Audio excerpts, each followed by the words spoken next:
Welcome everybody to another webinar by DigiShares, this time focusing on real estate tokenization and end-to-end consultancy.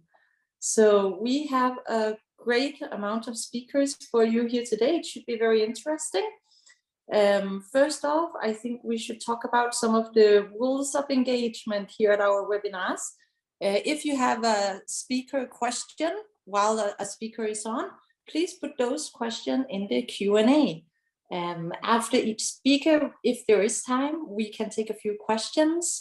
We will evaluate it then. And if not, we will save all the good ones for the panel.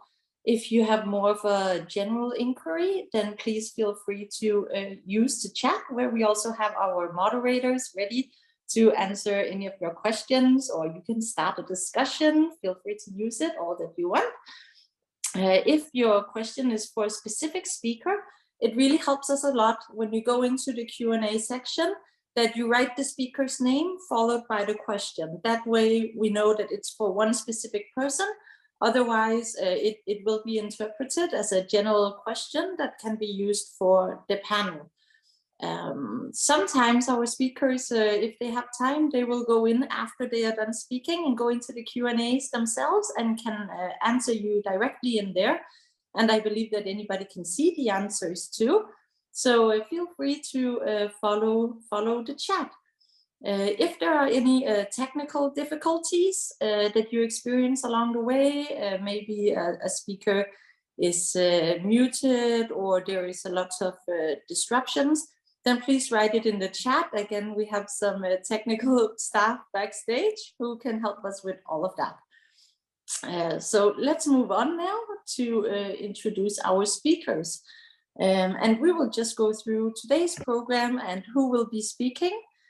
First off, we have Klaus Skåning. Klaus is a PhD in computer science, specialized in AI, and he has taken out 7 patents. Klaus is a serial entrepreneur, having co-founded more than 5 companies so far. And in the past 5 to 6 years, he has focused on blockchain, and specifically, he is the co-founder of DigiShares. And as most of you know, DigiShares is focused on real estate tokenization. After Klaus, we are excited to have Mohammed Mahfoud, CEO and founder of Deka4 Advisory. Mohammed has an extensive work experience in the startup domain across several countries and multiple industries. He has been involved in blockchain and crypto since 2014, started as a miner and as an investor, and eventually as an advisor for various ICOs. He established Deka4 Advisory in late 2018, as he believed that tokenization and specifically token offerings will be a major trend. And Deka4 is a boutique advisory focusing on providing end-to-end tokenization consultancy and advisory services for its clients. So we're very excited to have Mohammed on board. I'm sure that he will be able to answer a lot of the very general questions about real estate tokenization. Mohammed will be talking about a multi-token approach to real estate tokenization. So that's going to be quite exciting. After Mohammed, we have Martin von Dorsler. He is a partner at 2140 Consulting. Martin is an experienced senior consultant with a no-nonsense approach and a passion for blockchain, security token technology, and new business models. So he will be able to tell us everything that's new within this industry and how things are progressing and moving. He will be talking about, of course, 2140 Consulting, end-to-end STO consulting, and what does it mean and what to expect. So for those of you who are very interested in these consulting services, he is your guy, and feel free to send him questions. After Martin, we have David Ramirez. He is the head of business development at Shift Markets, which most people will know. David started his career in trading futures and options in 2008. After that, he got into electronic FX trading space in the retail institutional space. And David presently helps startups and established institutions with technology solutions in the derivatives, Web3, and consulting space. After that, we have Javier Coings, who I know is quite good. He has joined us before in other webinars and conferences. He is, of course, the founding partner and CEO of Security Token Group. Javi is a serial entrepreneur in the fintechs and crowdfunding space. He previously founded Invest Ready, a lending compliance technology company that provides investor verification software for crowdfunding platforms, issuance platforms, and exchanges. Javi is also a board member and the former managing director of the Miami Venture Capital Association, having advised one of the first security token offerings in history back in 2017, so a true veteran. He has also leads the consulting arm of security token advisors, which help issuers and investors apply the technology of security tokens. And of course, Javi will be talking about how tokenization enables foreign access to real estate. After Javi, we have Eli Tilson. He is the head of real estate investment at Porat. Eli specializes in real estate and has invaluable experience over the past 15 years owning, investing, and managing real estate globally. As a CEO and founder of a global real estate company, Eli is also involved in all phases of the firm's development since the founding, including but not limited to finding and analyzing assets, a topic we already know is of great interest to you guys, bringing finance to each project, investing personally in assets and managing assets, unique structuring, and tax efficiencies. Of course, he's also very much focused on the fundraising globally, including in Israel, Asia, Australia, USA, Canada, and Europe. So a wealth of knowledge here. Eli has managed multiple asset types and classes, such as multifamily, senior living, offices, and hospitality. And also previously, Eli managed 70 office sites in 17 different countries in Europe. So he will be excellent for the global perspective.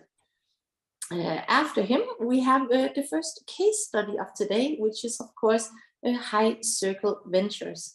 This will be presented by Herman Skoller. He is the founder of High Circle Venture, and he is a serial entrepreneur with a background in IT, and he envisioned and started High Circle. He has held management positions in multiple large cap enterprises, from Lehman Brothers to NTT Data, overseeing large teams concurrently and working on projects cumulatively worth hundreds of millions of dollars. He also founded numerous enterprises of his own and specifically IT companies, and developed a nationwide chain of crepe restaurants that now has dozens of branches. So this will be a very, very excellent case study. Case study number 2 and final speaker of the day will be Brick BC Projects, and they titled their case study, Our Brick BC Journey. We will be presented this case study by Luis Miguel Alixo. He is an MD and co-founder of Brick Projects Ltd. He is a strategic advisor to builders and developers of projects ranging from small one-family residential property projects to very large multi-story developments on the various stages and site locations. He is specifically in charge of due diligence, project feasibility, sourcing funding, project distribution, financial forecasting, and monitoring and tax planning and compliance. So this is the final case study, Brick BC. At the end of the webinar, of course, we always have a Q&A, and we get all of our speakers, at least those who can, to join us. And we already have a lot of great questions from you guys, but if you have a question that you would like to ask the panel and perhaps have them get into, please feel free to send it in the Q&A and just write a panel and then followed by your question. And again, I would like to reiterate that if you have a question for a specific speaker, go into the Q&A, write the speaker's names, followed by your question. That will just make life so much easier for all of us. And with that, I would like to introduce our first speaker, which is, of course, Klaus Skåning of DigiShares. Klaus, are you there? Yes, I'm here. Fantastic. Please take the stage, Klaus. Thank you. Welcome, everyone. It's a pleasure again to be hosting a webinar here today with a number of exciting speakers. And my name is Klaus. I'm the CEO and one of the co-founders of DigiShares. We started 4 years ago. And of course, as many would know, we are focused on tokenization of real-world assets. We provide a white label platform that can be used for this purpose, for issuance, corporate management, and trading. Enough about us. So today the focus is on consultancy services, and it is something that we find to be extremely important in relation to carrying out tokenization projects, and something that is sometimes a bit overlooked, which is a pity. We are a pure software provider and do not provide any kind of consultancy services in relation to providing the platform itself. You could say, with the exception of course, software development services and some guidance, but we don't provide any additional consultancy in addition to that. So there's a number of really high quality, experienced, skilled providers around the world who can provide these services. And we are very pleased to be able to present some of them here today. I think some of the key players globally. They can assist with scoping out your project, making a business case for the project, finding the right providers, the right service providers for the project, and also the actual management of the project going forward. So this is something that is often needed by tokenization companies that want to tokenize and to issue tokens, and in many cases, I would say in all cases, can help a lot in order to realize a successful project. So we'll hear from them today, and we are very pleased to have DK4 from the Gulf region, Dubai, 2140 from the Benelux region, Shift Markets from the US, Security Token Group also from the US, and Port from Israel. All partners that we are working with and that can provide top quality services in this space. So hopefully today they will give some guidance also on how they typically assist companies in this space in realizing a successful tokenization project, and perhaps some guidelines and rules of thumb to help anyone in the space to realize the project. We also, as usual, will present two of our white label partners, High Circle Ventures and Brick BC. So that will also be extremely exciting to hear about. Our next webinar will be in March 16. I think it'll be focused on secondary trading and liquidity, and we are quite proud to announce that I think that all the top security token exchanges of the world basically will be presenting on this webinar, including T0, INX, ADDX, RCX, SDX, and Tokenize. So quite a group of important players for this space. At the end, here I will say just a bit about how we view the industry and how we are sort of doing as a company. We still see very significant growth of the industry itself. We have been seeing increasing traction for the last 2 years or so, and it just keeps growing every month. We see more and more companies contacting us, both small and increasingly large companies, wanting to try out tokenization and how it can add value to their business, and discussing different ways to try it out on different assets. Since the last webinar 1 month ago, we signed up around 7 or 8 new clients, 4 in the US, the rest in Europe, India, and the Caribbean. And most of these are real estate focused as normally, but there are also other interesting assets being tokenized. Finally, another news item on our side is that we are launching the version 2 of our platform, which will be much more customizable and integratable. So it will actually feature a React-based API, allowing the customer to fully customize the user interface and actually integrate it also into their own system. So that's, I think, rather unique in the industry, and makes for a solution that is much easier to brand and to customize and fit into your existing workflows and existing systems to provide value. So that's it for me, and thank you everyone for coming here today, and hopefully you'll have a good afternoon or morning or nighttime based on wherever you are in the world. Thank you. Thank you very much, Klaus. Next speaker up is Mohammed Makhroud, CEO and founder of Deca4 Advisory. Mohammed, are you there? Yes, I'm here. Fantastic. Please take the stage. All right, thank you. Thank you, Klaus, and the DigiShares team for organizing this. It's a pleasure and honor to be here today with you, with everybody from all over the world. So just quick introduction to Deca4. I'm based in Dubai. My team is in different countries from Latin America, Europe, and Asia, and Africa. We also have a presence in Brazil. We have Deca4 Latin America with a partner there who's one of the top law firms in Brazil, covering Latin American regions. What we focus on is the full scope of tokenization, and we cover, of course, all type of industries. Real estate has been a passion. I have been in the real estate, especially the real estate technology, for a very long time. I set up a company in Dubai in 2000 that was real estate cloud software, and been involved in this industry for a very long time. So it's a very critical, and of course, real estate in Dubai and globally is one of the key industries. We set up Deca4 2018, 2019, and the initial focus was security tokens. Now we realized that the regulation wasn't clear and was not ready.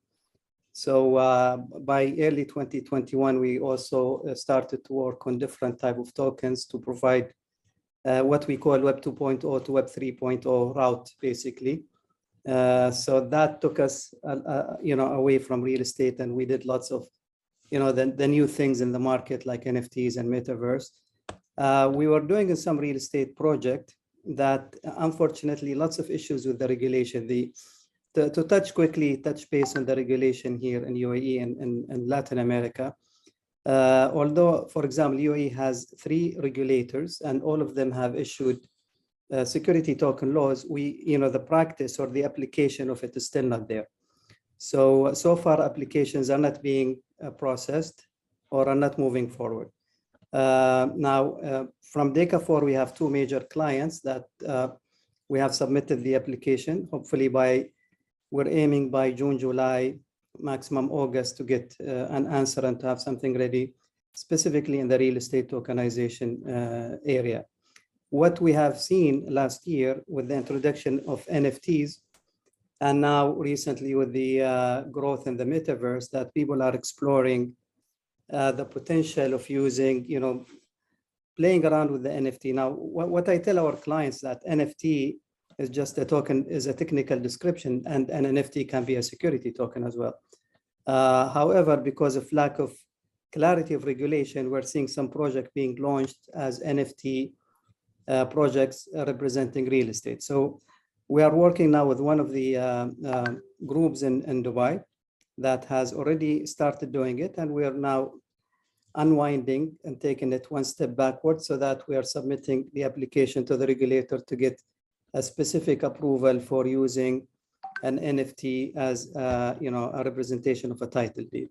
I can go deeper into the technicality of the challenges with the regulators if that's an interested area. But what we are seeing now is the regulators are trying to find the most suitable technical solution that will allow them to tokenize real estate.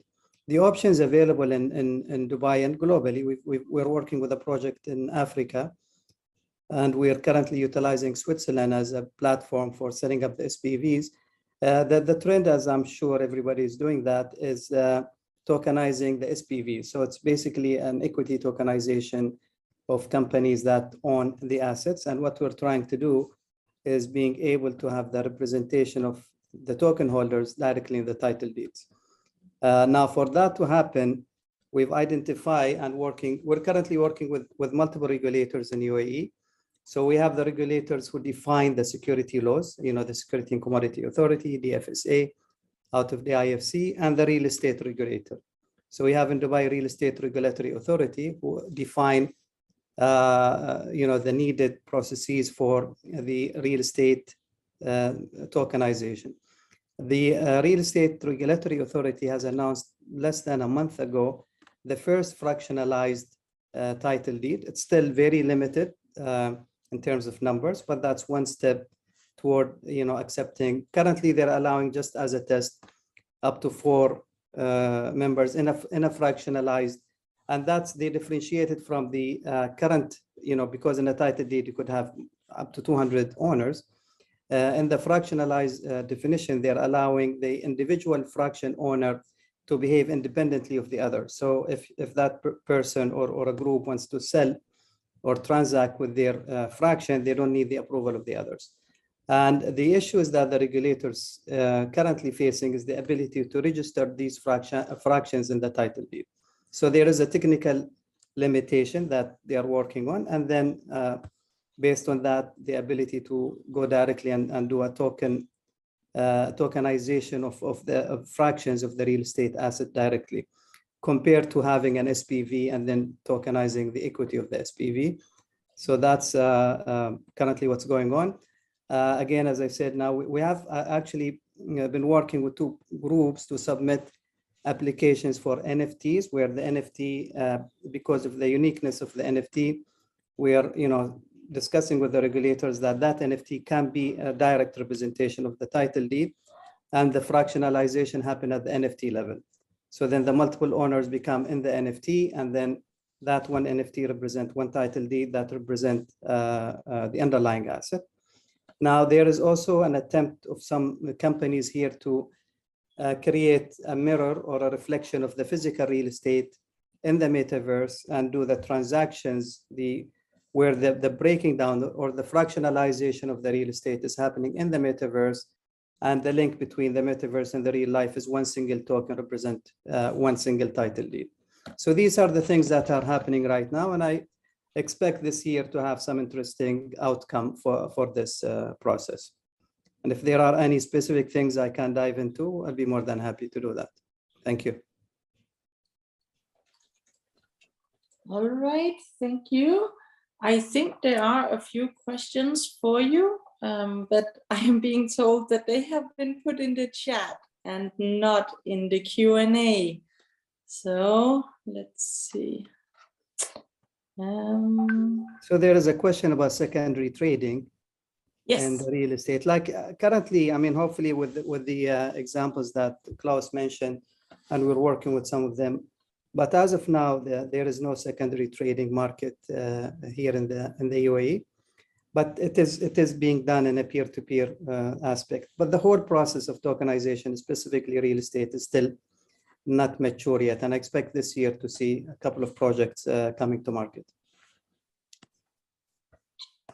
All right, any other questions? Please put them in the Q&A. Yes, I believe we have a question now. Mohammed, what about tokenization and fractionalization in the US?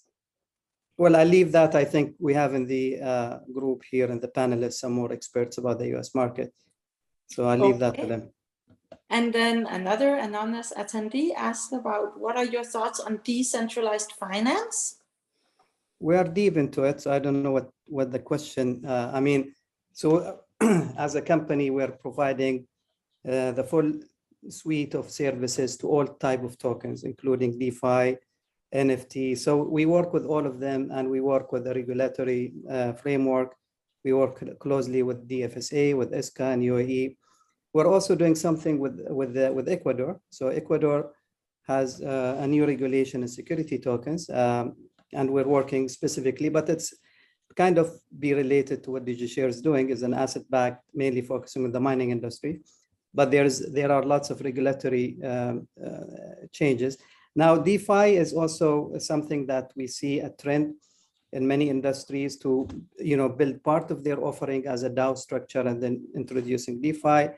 Currently, as consultancy company, we're doing lots of research and work for public companies exploring the usage of DeFi in the financial sector. Nothing is being done, but it's just a research and educational. So a high level of interest. So DeFi is something very strong, and we believe that it will be growing. And I think this year is going to be one of the prominent year for DeFi in particular. And then there is another question from Rola, and that is, why is secondary trading not possible yet? Could you please explain? And when do you expect it? So I guess this is a regulatory question. It is a regulatory issue. Now, we have 3 regulators. The most advanced in this area is Abu Dhabi Global Market. DIFC and their regulator, DFSA, came up with the tokenization law this year. There is a mix of, financial instrument, digital assets, tokenization processes. And then when there is anything that touches payment or integration with banking, the central bank gets involved. So the regulatory framework here, if we're talking about UAE in particular, it's not very clear. There are secondary trading platforms have been approved in ADGM. There isn't enough liquidity yet, and the complexity of approving any new token listing is very cumbersome right now. So there are I think 1 or 2 years, things will ease up, and we will see more and more of these in the market. Yeah, so it's a problem with regulatory clarity. I mean, again, I'm not a lawyer, so if I'm saying something wrong here, but so there are here, for example, UAE, we have 3 regulators for the security and commodity, and then you have the central bank and you have real estate, if we talk about real estate. So yes, for approval of secondary trading platforms, it's very slow. They play around it. There is a license like a PFP, similar to an ATS in the US, an ADGM, but has a limitation. Also, the KYC processes in some of these regulatory framework is a bit complicated. So it's building blocks, and things are moving very fast. I would expect by early next year, we will have some interesting market. And it's if somebody is interested in building up something, I think it's a very good time to start. All right. And another good question is, what licenses are required in UAE and KSA to tokenize and trade digital securities? Well, there isn't a specific license. So UAE came up with the mainland regulators. You need to acquire a license that is called DLT license, but not necessarily it's related to whatever activities. And then with that, you'll be able to submit the tokenization approval. So it's just whatever business you are doing in the real estate. You'll apply for a DLT license and then submit an application for the approval. And as I think globally, if it is primary focused to accredited or qualified investors, so it can go on the exempted route. That's what most of these projects are doing. However, I mean, the limitation right now is there is no direct way of tokenizing real estate. So the real estate regulatory authority needs to modify something first, and then that will open up the market. Right now, you tokenize equity in a company that owns a real estate. All right, that was a very good and clear answer. Thank you. There are so many questions coming in, but unfortunately your time is up. If you have time, Mohammed, perhaps you can go to the Q&A and type some answers for some of the other questions, and then we'll see you in the panel later. Thank you. Thank you very much. Next up, we have Martin van Doorsleer, partner at 2140 Consulting. Martin, are you there? Yes, I'm here. Can you hear me, Mette? Okay. I can hear you loud and clear. Please take the stage. Yes, let me try to share my screen first. Okay, is this viewable to everybody? It is perfect. Okay, thanks. So hello, everyone. my name is, oops, let me see. Oh yeah, there we go. My name is Maarten van Doorslaer. I'm one of the partners at 2140 Consulting. Just in a nutshell, we are a tokenization and STO advisory firm. We are active actually in the Benelux region at the moment. So we have offices in Antwerp, Nijmegen, Luxembourg City, but we serve clients from all over Europe. Our markets are mainly real estate, natural resources, art and collectibles, and fintech equity. You can find my contact details through the LinkedIn QR code on this slide.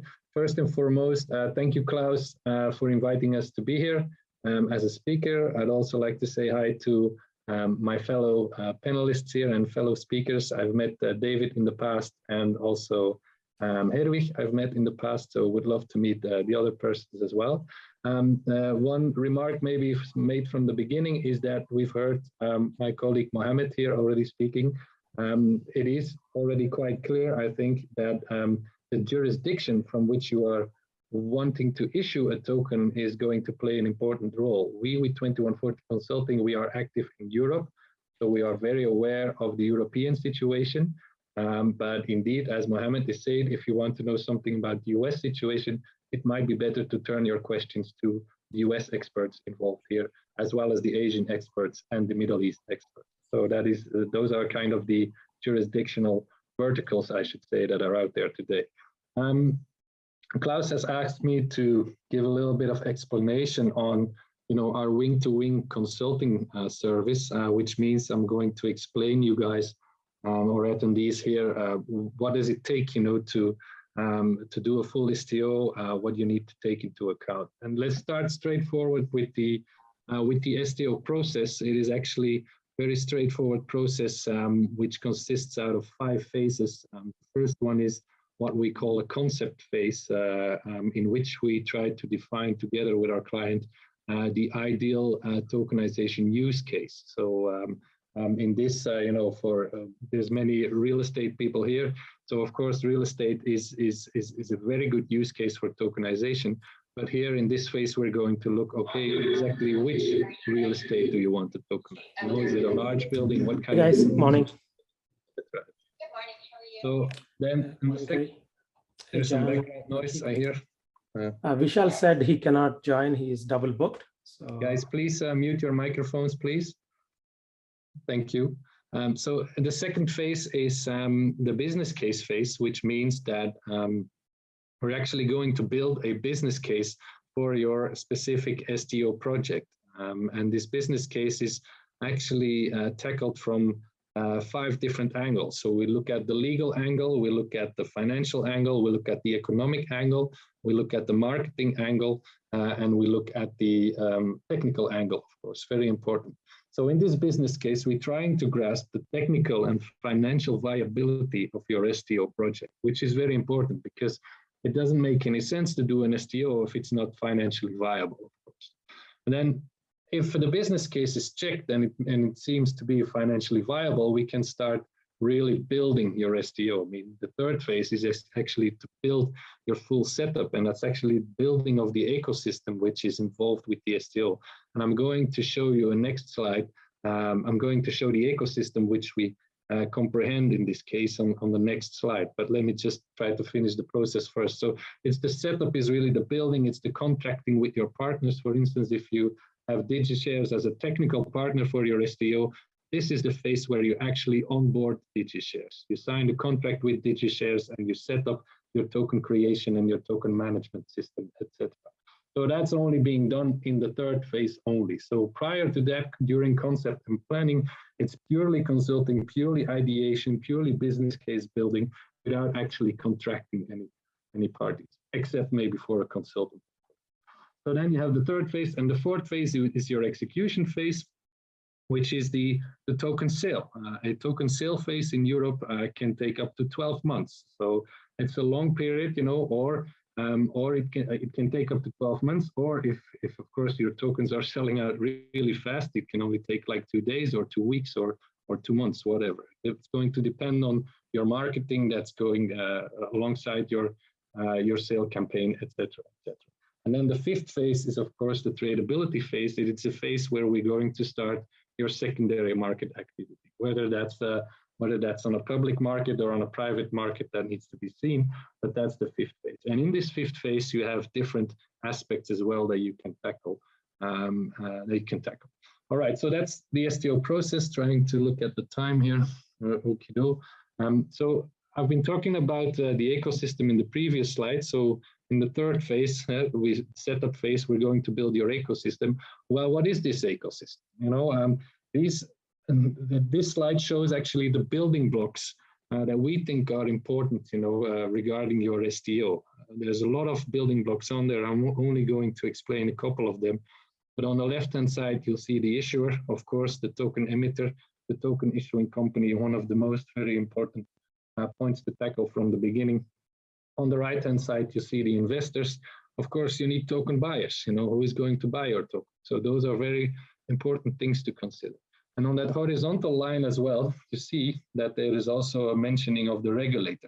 We're going to talk to regulators as well, either on the issuing side, but also on the selling side, because you're trying to issue a regulated investment instrument here. So it means that on the issuing side, you need to talk to a regulator, but also on the selling side, you need to comply with all specific laws and regulations in place. So if you're issuing a token from Luxembourg, for instance, and you want to sell it in Belgium or in the Netherlands, then you need to talk to the Luxembourg regulator and as well to the Belgian and to the Dutch regulator.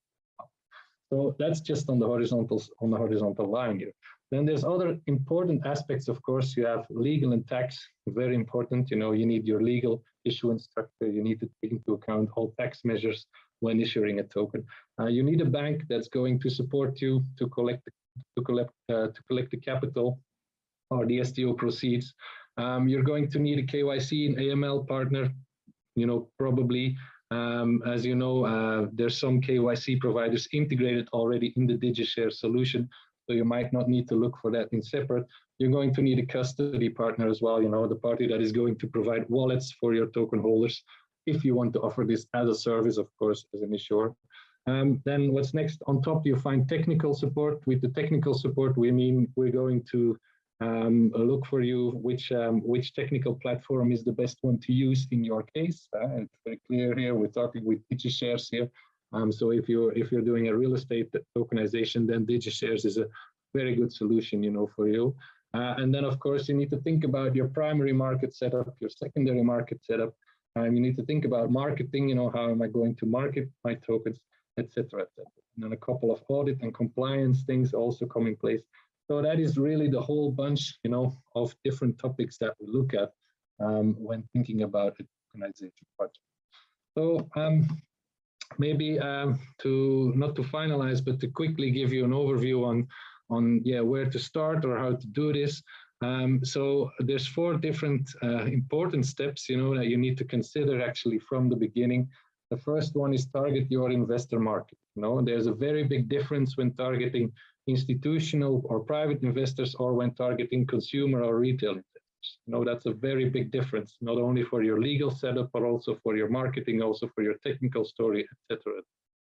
The second point is think about which legal structure are you going to use to issue your tokens from. Not only the question of jurisdiction is important there, but also the question of which exact legal form are you using, you know, as a token issuing company. The third one is then, of course, what are the rights that I'm going to add, you know, to my token or to embed in my token? You know, we've been hearing Mohammed speaking about equity tokenization, and you can actually, you know, make the distinction between equity that's being tokenized, but there's also a lot of debt tokens that are being issued. In fact, there's more debt tokens being issued than equity tokens being issued at the moment, because it's a little bit easier, you know. So, but those are kind of things that you need to think about. What kind of qualification is my token going to have, and what kind of rights am I going to embed in my token? Am I going to give my token an ownership right, or only a participation right, or only a consulting right and no voting right, etc.? So those are all customizable rights, but you need to think about it, how you want to structure this token right. And the fourth one is, of course, it is actually an option.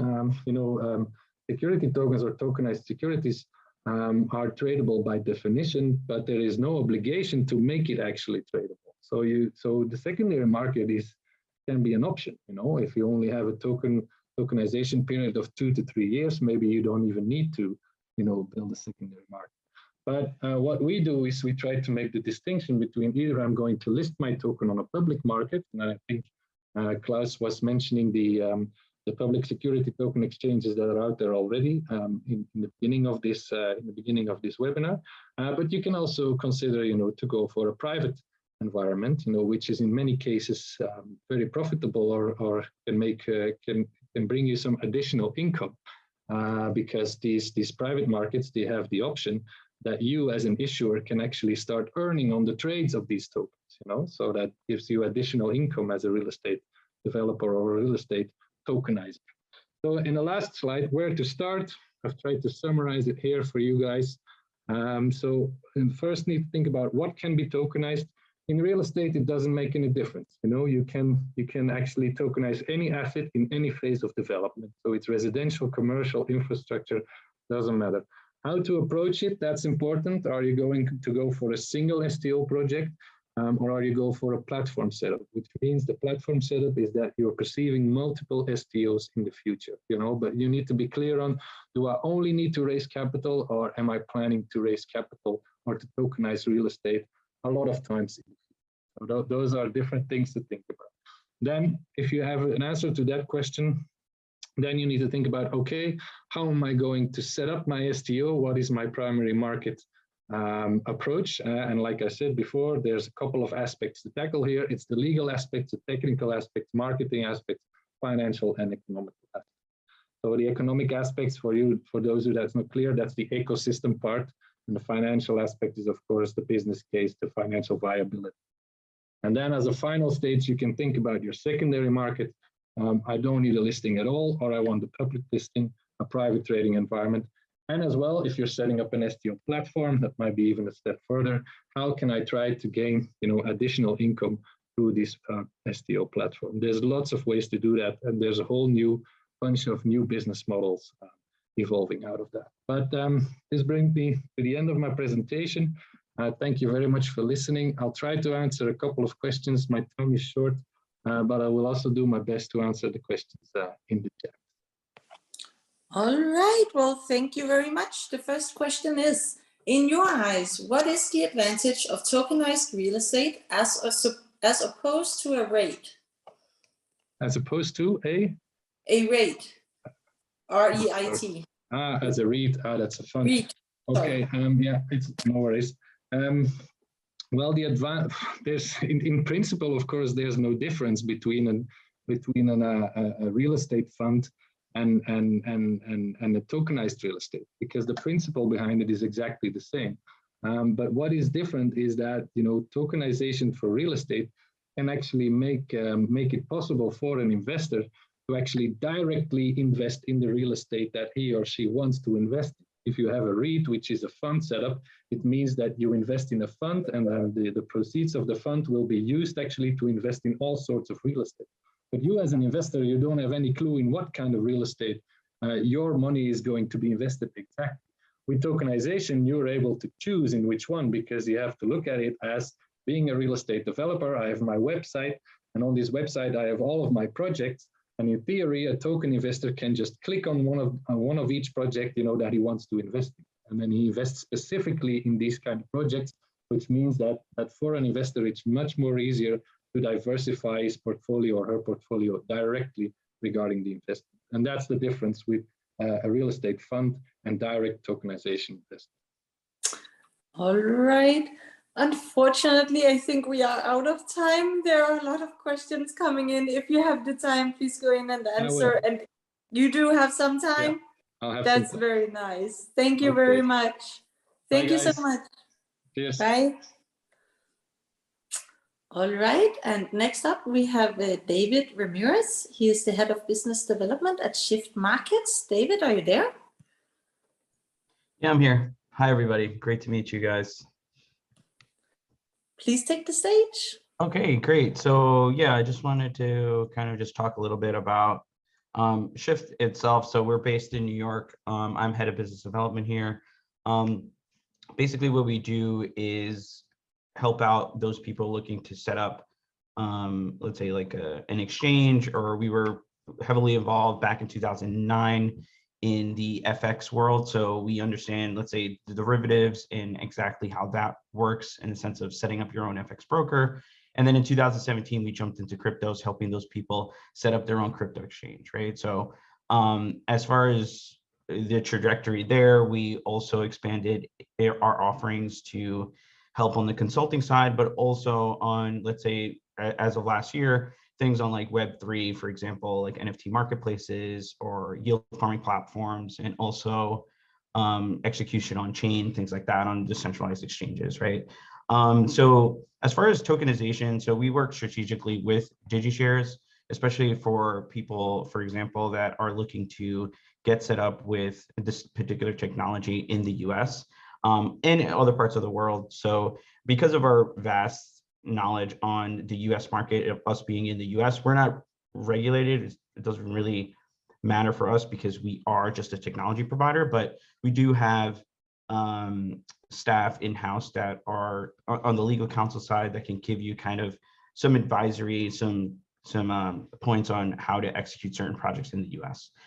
With that being said, I think like Martin was talking about, and also Klaus and Mohammed, about the particular landscape, especially for real estate tokenization, is something that it's been explored since like 2018. That's when I first started hearing about tokenization as a real estate form of kind of diversifying the portfolio of these real estate companies, but also asset managers and stuff like that look into kind of like fractionalize ownership. So yeah, unfortunately, the development of, like, let's say, certain language from the regulators isn't as clear as day. Like, everybody knows that what's been going on with like Ripple, for example, like Ripple, the regulators look at it as a security, but in reality, you know, the crypto community looks at it as a crypto. So it's kind of like always that what specific language is behind the security token itself, right? So security tokens are pretty straightforward in the sense of like what specifically is a security token. Is it backed by a specific asset, or is that, let's say, token going to be used as form as, let's say, raising funds, or, you know, attached to a particular project, right? So as far as like the landscape there, I mean, as people know in the US, if you do look for an offer, if you're going to get something set up through the SEC and FINRA, you have to attach it to an offering type, that being a Reg D, Reg CF, or Reg A plus tier 1. And then from there, going through that regulatory process, right? So a lot of people, what they do is they come to us and they kind of understand that when it's coming to this particular project, the setup, right, the technology is exactly what this technology is going to be designed to do, right? So for example, if just to keep in mind, things that the regulators do ask for is, as far as custody, what exactly you're doing for custody, and also what specifically you would be doing as far as like the wallet infrastructure, right? So working with DigiShares, they've been very strategic in doing this. But also another thing to keep in mind is when it comes to these particular projects is having a specific business plan of how you're looking to create these particular tokens, right? That being said, it's mainly something that as at Shift, we kind of understand what we can kind of guide you in the right direction of like for example, Martin's company, an advisory group that can give you a lot more insight and a lot more tools so you can execute this particular project, right? So so yeah, that's pretty much myself and the outlook of the US. I know the US is mainly certain things that are still in the air. It hasn't been really decided. It's not really a clean cut version of, you know, you going this way, you have to have certain specific licensing, but it also really depends on what your particular target markets are going to be and stuff like that. So yeah, that's just basically me. I'm glad to take any questions and talk more about, you know, what specific strategies might be helpful for those looking to get something set up in the US. All right, thank you very much. Let's go to the Q&A and see if there are some questions coming in. Who are your investors for infrastructure, like mass housing? I'm not too sure what that means specifically. I mean, he's asking like about the typical investor profile. Investors for what specifically? Just because investor, I mean, you're looking at a point of view as the user looking to get into this project, right? Like in the US, it has to be defined, right? Because there are offering types that you would have to apply to do these particular projects. For example, like a Reg D is more focused on like accredited investors versus like a Reg CF, which is crowdfunding. It might be available for everybody, but at the same time, there's a cap for those particular projects. So maybe that's something that they were referring to, but it really depends on what the particular project is and how it's designed. All right. Let's see. Again, everybody, please remember that to put your questions for the speakers into the Q&A and not into the chat. Please bring them into the Q&A instead. Yeah, so I see this one about real estate ICO instead of SEO. Yes. Yeah, so that's a great question. Honestly, it really depends on the particular business plan that you would have, right? Because the thing is, within this business plan or the scope of how you're looking to approach specific projects, right? It really depends on the execution, right? Certain things you need in place, for example, if you're offering these types of things in the US, specific licenses you have to have in place, custody, like I mentioned before, the custody infrastructure, if you're receiving fiats and things like that, those are the important things to keep in mind if you're looking to kind of execute this in this particular process. All right, and another good question is, in your eyes, what is the advantage of tokenized real estate as opposed to a REIT?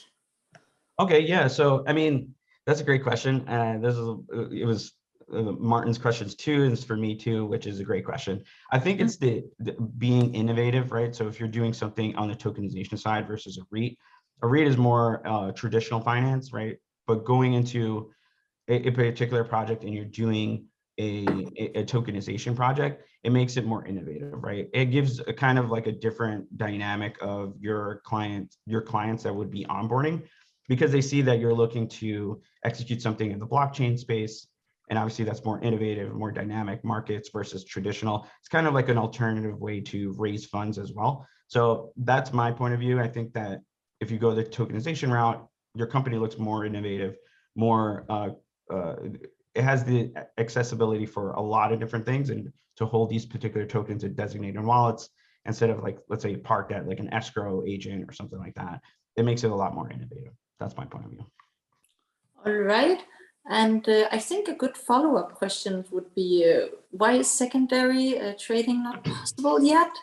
And when do you expect it? This is what everybody wants to know.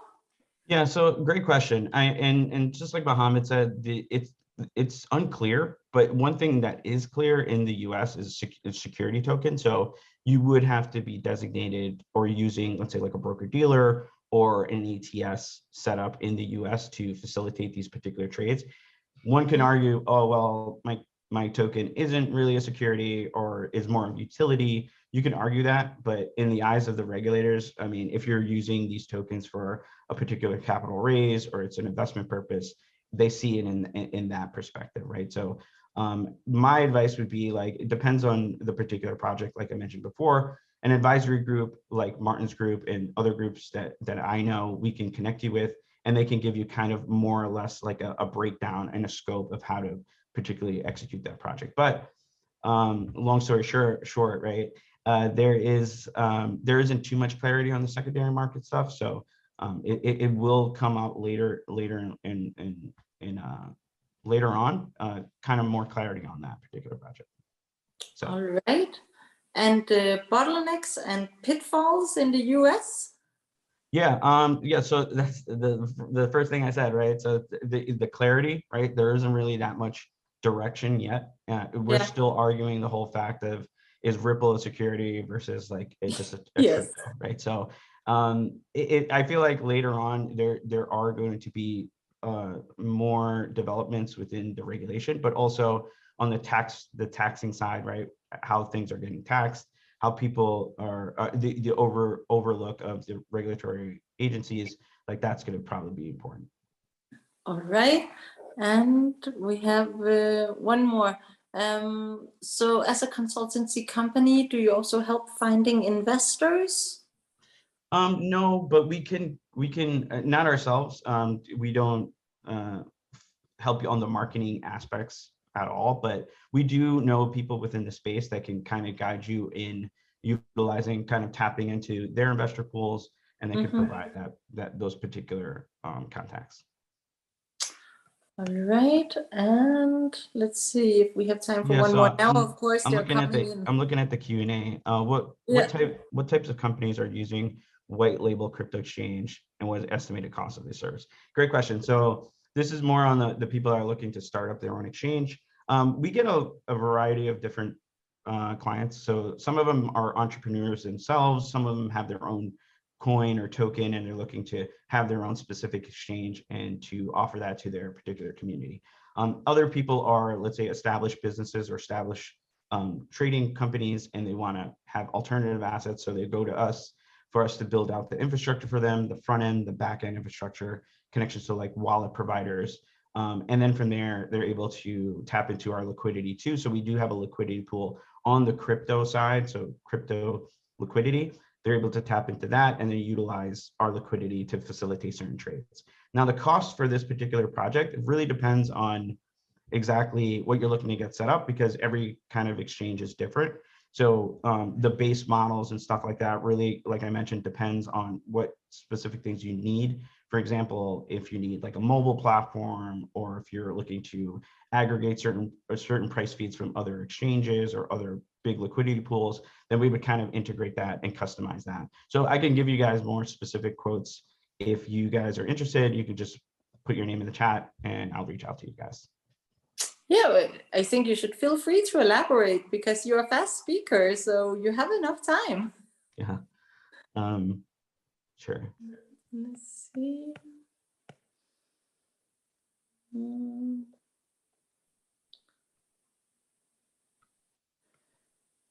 So yeah, I'm just looking. Yeah, there's I think for the DigiShares white labeling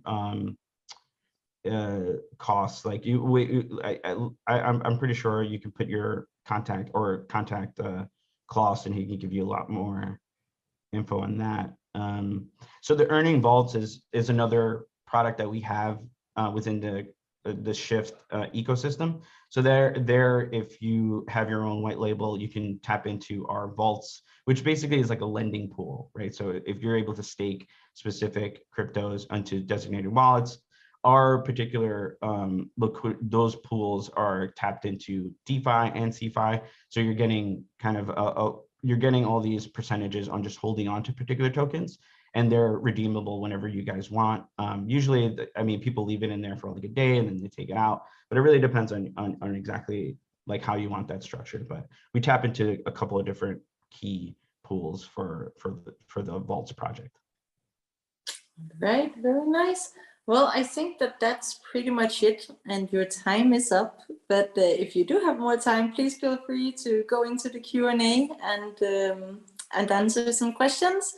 I would just like to reiterate to the audience that in the Q&A, if you write the name first of the speaker that you are addressing, it is a lot easier for us. And with that said, thank you very much for joining us, David. That was very insightful. Okay, thanks. Have a great day. Bye-bye. Next up, we have Javi Konings. Javi, are you here?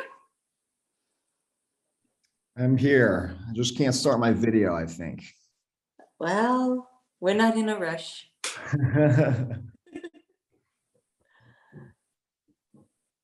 It says the host. There we go. Perfect.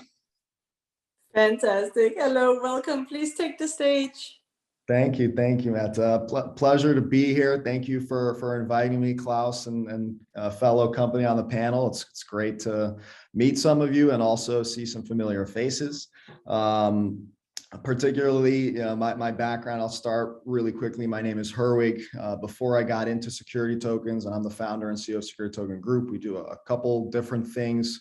We might be most known for actually Security Token Market. If you've ever gone to stomarket.com, we basically track all the different tokens that are trading all around the world that are specifically asset and securities backed, aka security tokens. And we also have a lot of different shows, including the weekly Security Token Show. We cover all the latest industry news, the latest those coming out, the latest market updates, and some thought leadership. So if you guys are ever anyone in the space launching STOs, doing product announcements, anything like that, definitely let us know, and we'd love to get the word out. But actually, I spend most of my time running Security Token Advisors. That's our consulting arm, very similar to the different consulting companies you've seen here, such as Mohammed's and Martin's.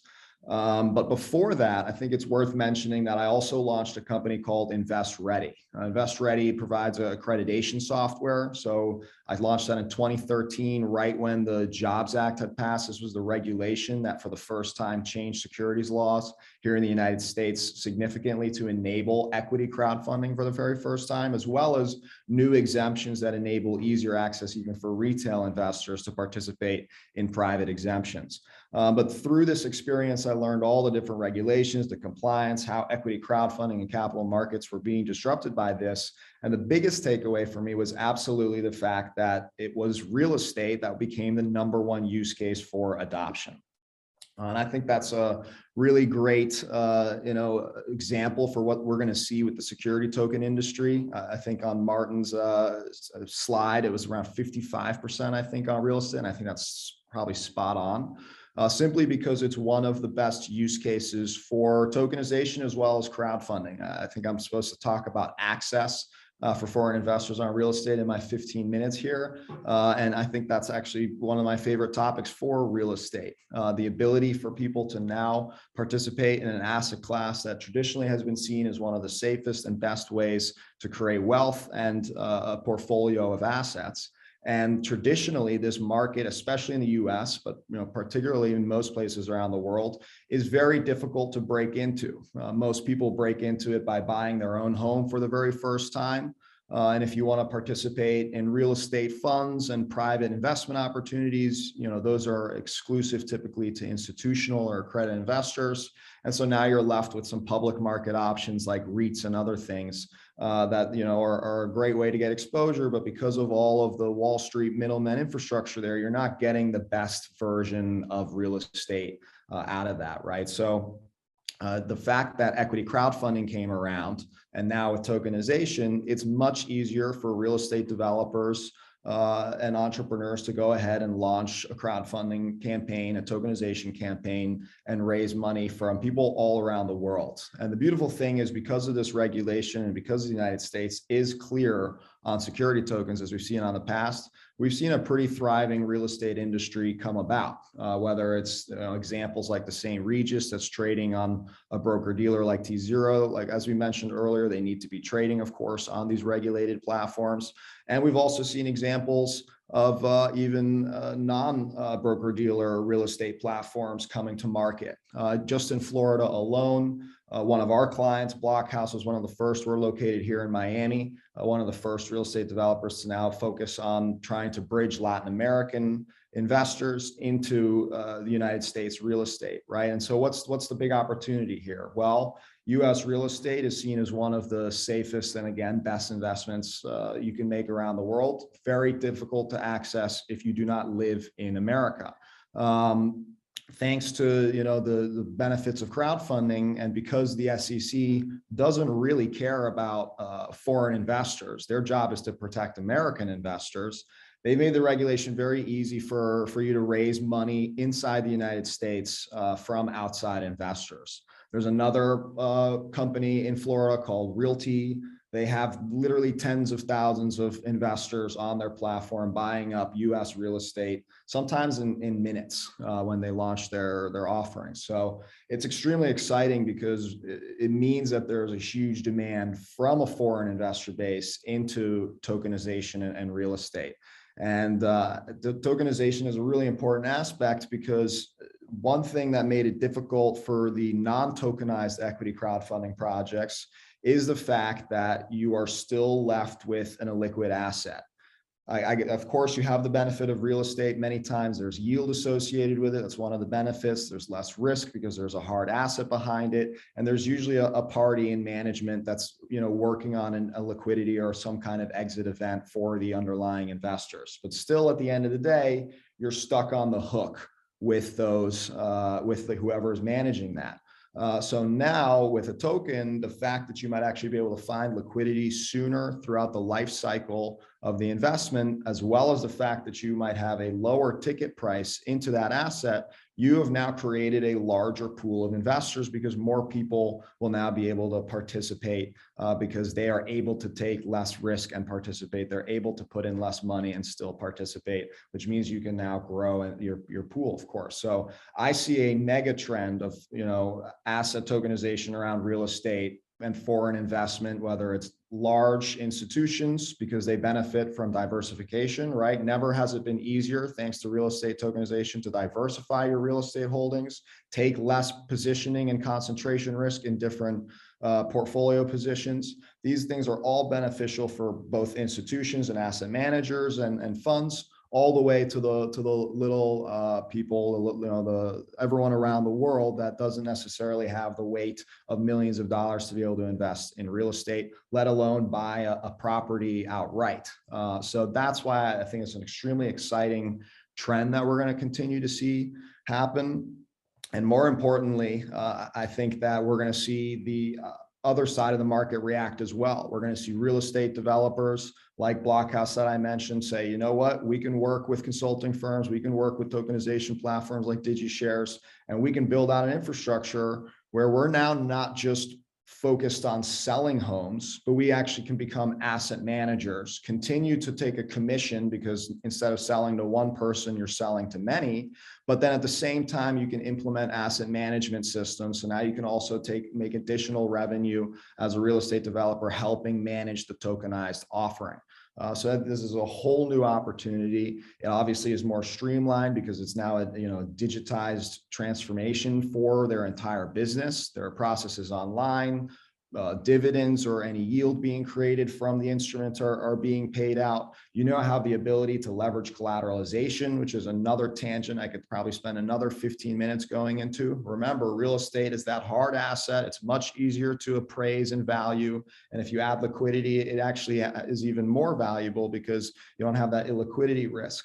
So this is a huge opportunity for a new investor base that has been yearning to get into this, as well as for an existing yearning base to get into this and not necessarily need liquidity from an active secondary market, but from an active lending market where people can get a loan against their real estate.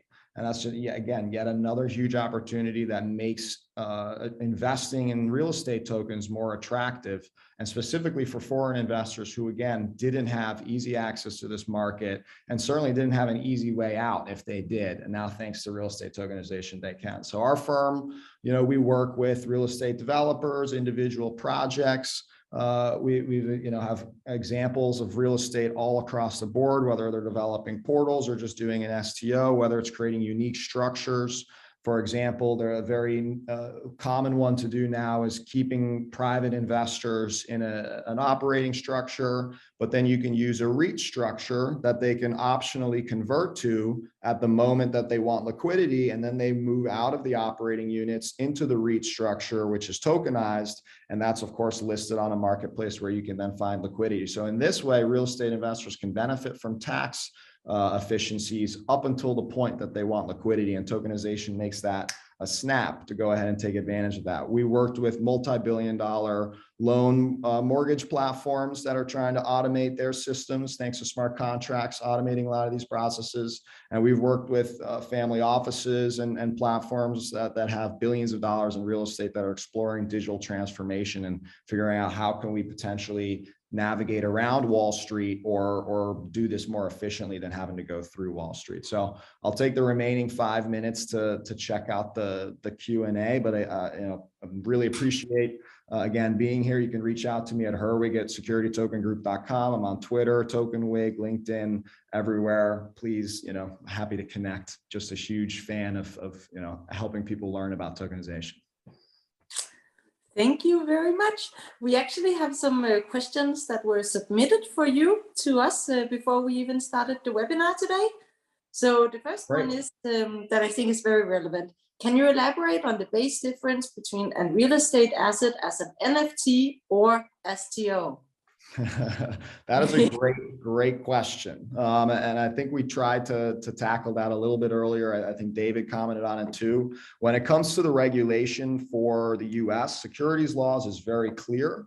And so when it comes to issuing a investment contract that's issued in the form of shares, usually, as Mohammed mentioned, in the form of an SPV, it's very straightforward. When it comes to title law, just as Mohammed had mentioned as well regarding the UAE, title law is very tricky and is not yet evolved or adaptable for blockchain very simply. There's a company called Proppy that's worth checking into for those interested. They just did a NFT for a home in Tampa, Florida that they sold.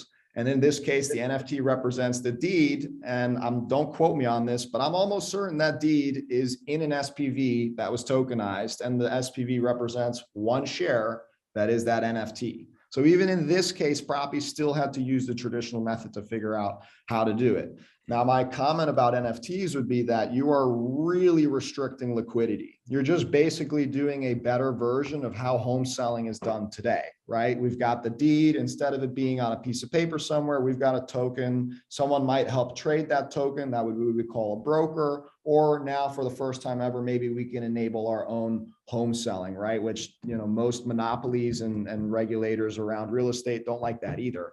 But needless to say, the more concern that I have around is the risk of liquidity. If you want, the whole purpose of fractionalizing real estate so that you can enable fungibility and easier access to it for investors, and you wouldn't want it to just be one-on-one transactions where you're waiting for the buyer to accept an offer or the seller to accept an offer from a buyer. So it's really just a better way of doing it now versus what I see as, you know, crowdfunding and tokenization, which, you know, enables a whole new host of you know, improved benefits beyond just what the NFT brings to the table.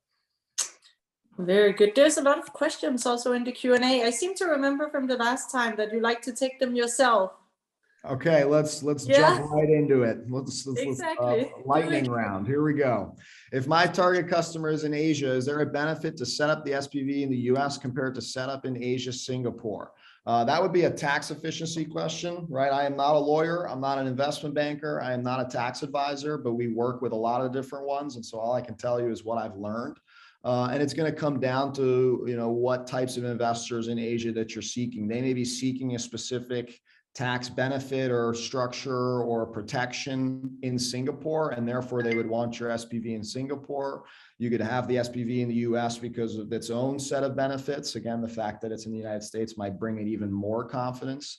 Or they can even still honestly all be put under the same structure so that you have your you know, portfolio issued in one jurisdiction, but you've got SPVs set up in others to become essentially feeders into the portfolio. So it's really a complicated question. I would seek a tax advisor. What about the other way around? Americans investing in European tokens? Unfortunately, not as simple. The SEC doesn't care about foreign investors, but they care about US investors. So anywhere US investors are investing, they're going to bring their business with them.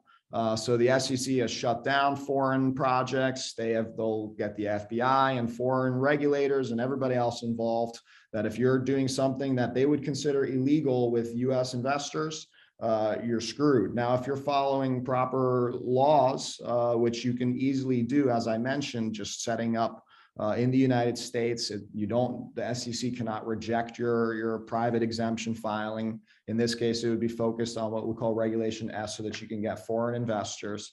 In this case with Europeans, they'll have their own structure. I would recommend that you reach out to Martin, who can help you kind of set up how you would be able to basically enable Americans to invest in European properties. Next one up I see here, the big risk for market failure and fraud. Regulation will come. Eliminating signaling is a chance to build an investor base. I'm not so sure I completely understand that question, but at the end of the day, For me, with real estate, it's much more difficult to interact with fraud. And when you're leveraging intermediaries like crowdfunding portals or investment banks or broker-dealer platforms and the like, or even a company that has a reputation of, vetting the issuer, that is definitely a wiser way of investing in real estate tokens than just going to a direct project website where you really have to do your own research to make sure that what you're investing in is a legal document that gives you real protections in whatever jurisdiction that you're investing in. I'm afraid I'm out of time, Matt. I didn't able to get through all of them. You are. I was just about to say, if you have time, please go into the Q&A and type your answer. That would be fantastic. I will. Thank you so much for having me. Thank you so much for coming on. Next up, we have Eli Tilson, Head of Real Estate Investments at Porat. Eli, are you here? Yes, I'm here. Hi. Welcome, and please take the stage. Thank you very much. And again, thank you to DigiShares, to Klaus and the whole team. You guys are great, and thank you for having me and all the other panelists. It's been really interesting. Looking forward to meeting all of you in different ways. It's hard to go after Herwig. He's extremely interesting, and he spoke about a lot of the stuff that I was going to touch on. But like him, I'm also extremely excited about the space. I'll give you a teensy bit of background on myself. I come from really the real estate side more than the technology side. I've been working, I've run my own private REIT in the United States. We own multifamily and healthcare facilities, as well as in the past owned office and hotels through a lot of different structures.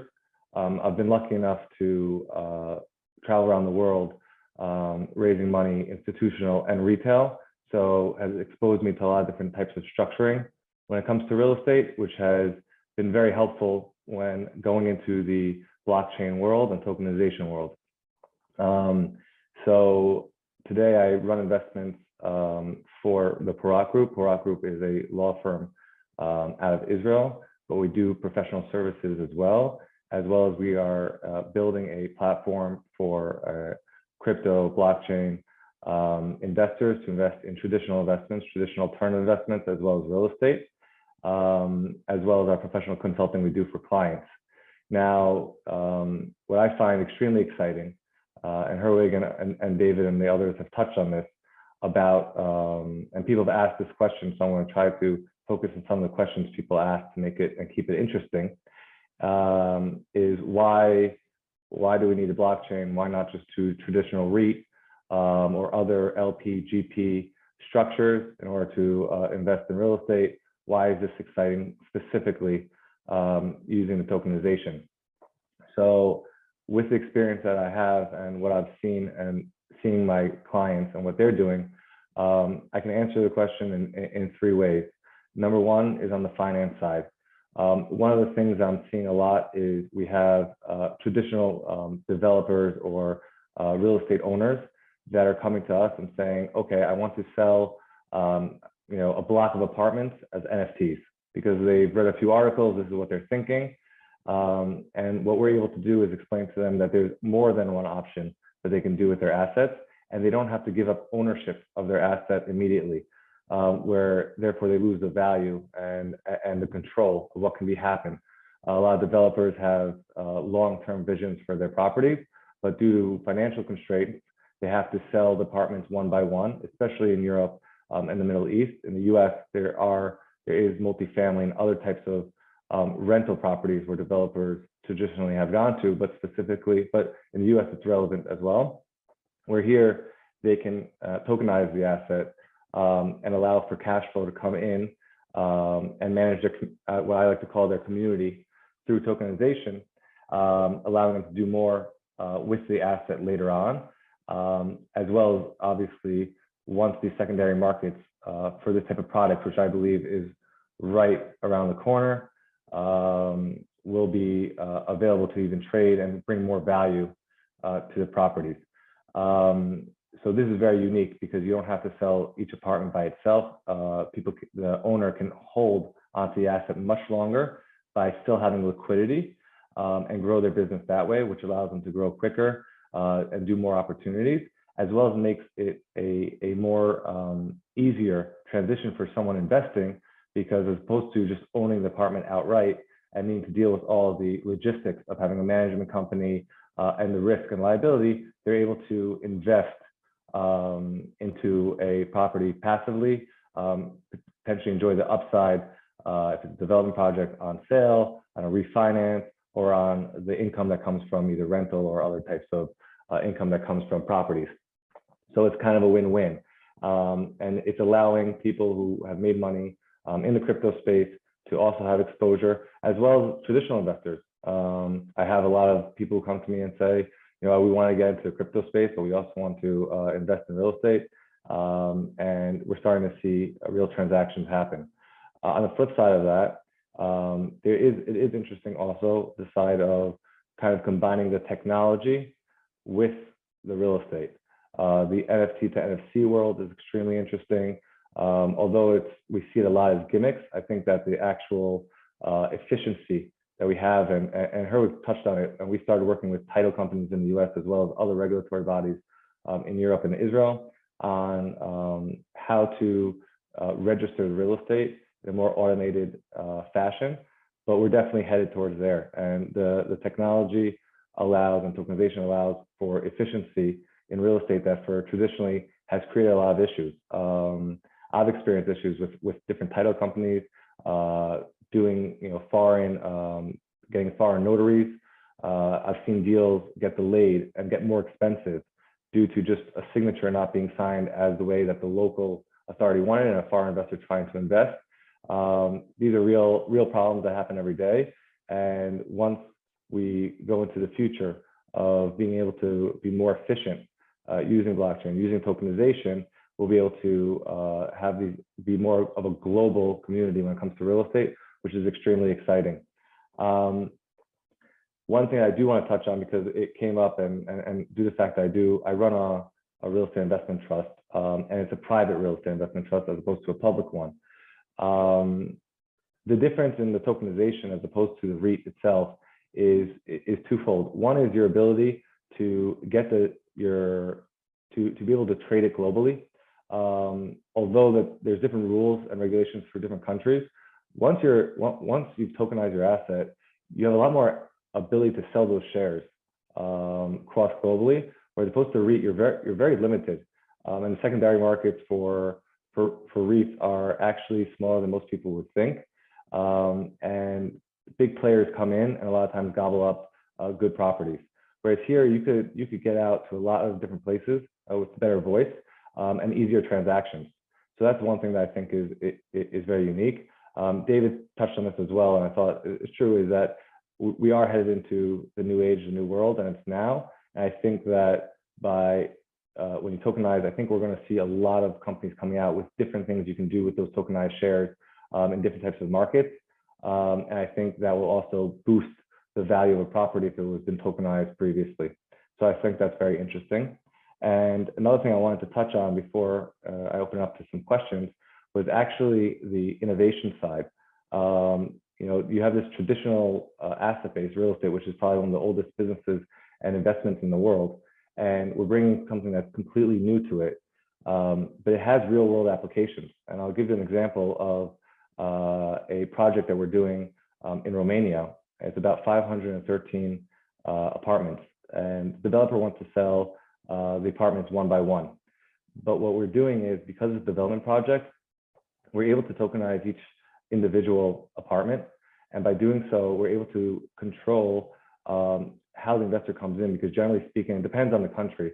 There's a certain amount of money that gets put down when someone wants to buy a non-developed apartment or house. And it's very regulated depending on the country and where you are. And here is a way that they could use the blockchain in order to automatically take down payments as the project progresses, to give updates to the smart contract.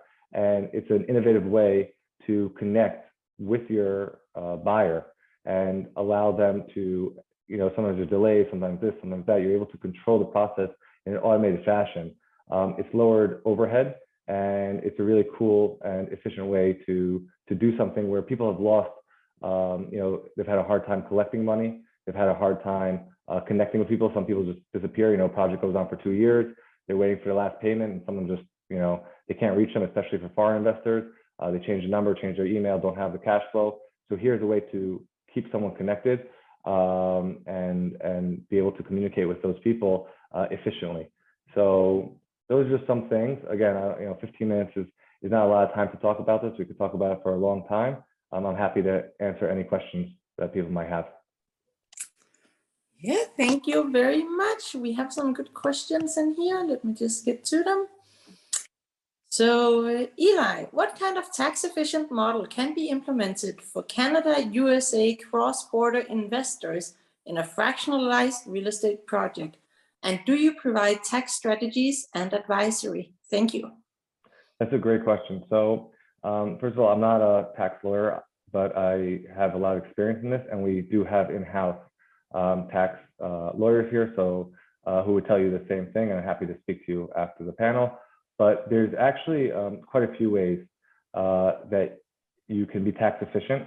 It really just depends on the project. And one of the things I'm very careful about with each client is that we really review your entire scope and organizational structure before we give advice, because everyone's a little bit different. There's some nuances that you need to know. But what's nice about the US and Canada, which I think Herwig and David, and I apologize for others if you've touched on it as well, is that the security laws are very clear.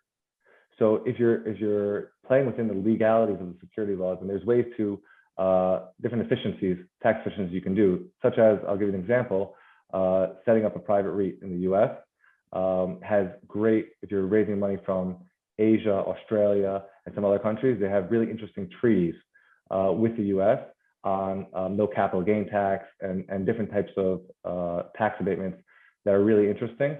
So there's a lot of, within the security laws, there's a lot of things that you can play with, but it's really specific on project based, what your outlook is, what your organizational chart is, where you're from, how you're owning the property. So those are things that we work through and find the most tax efficient way to do it.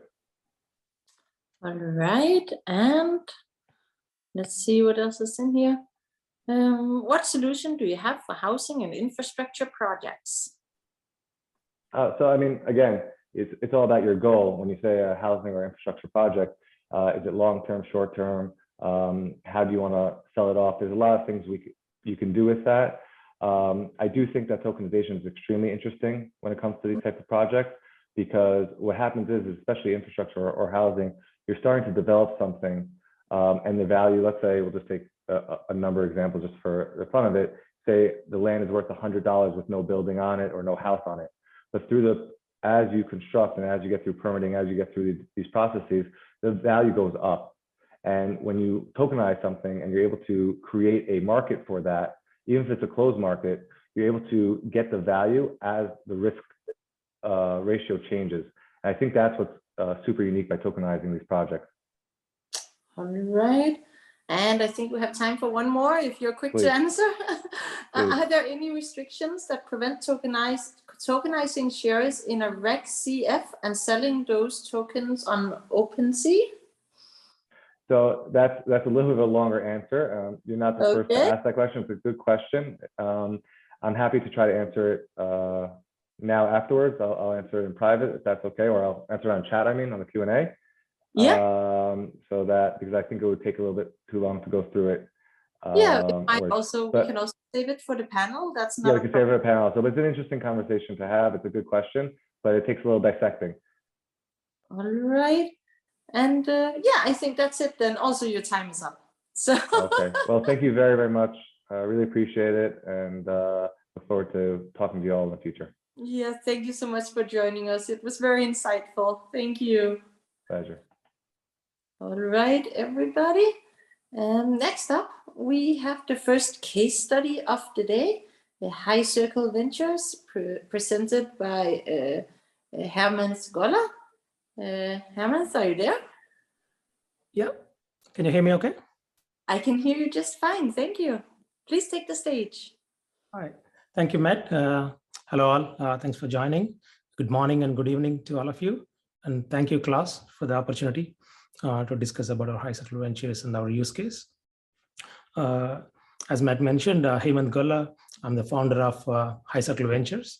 based in Dallas. Our venture capital firm started about 7-8 months ago, based in Dallas. It started as an investment club of friends and family, then quickly, exponentially grew into a decent size venture capital firm over the last few months. I've been in the IT space for almost 20 years now, worked for all the Wall Street firms in New York. And we started investing into private assets, whether it's real estate or private companies, late stage companies.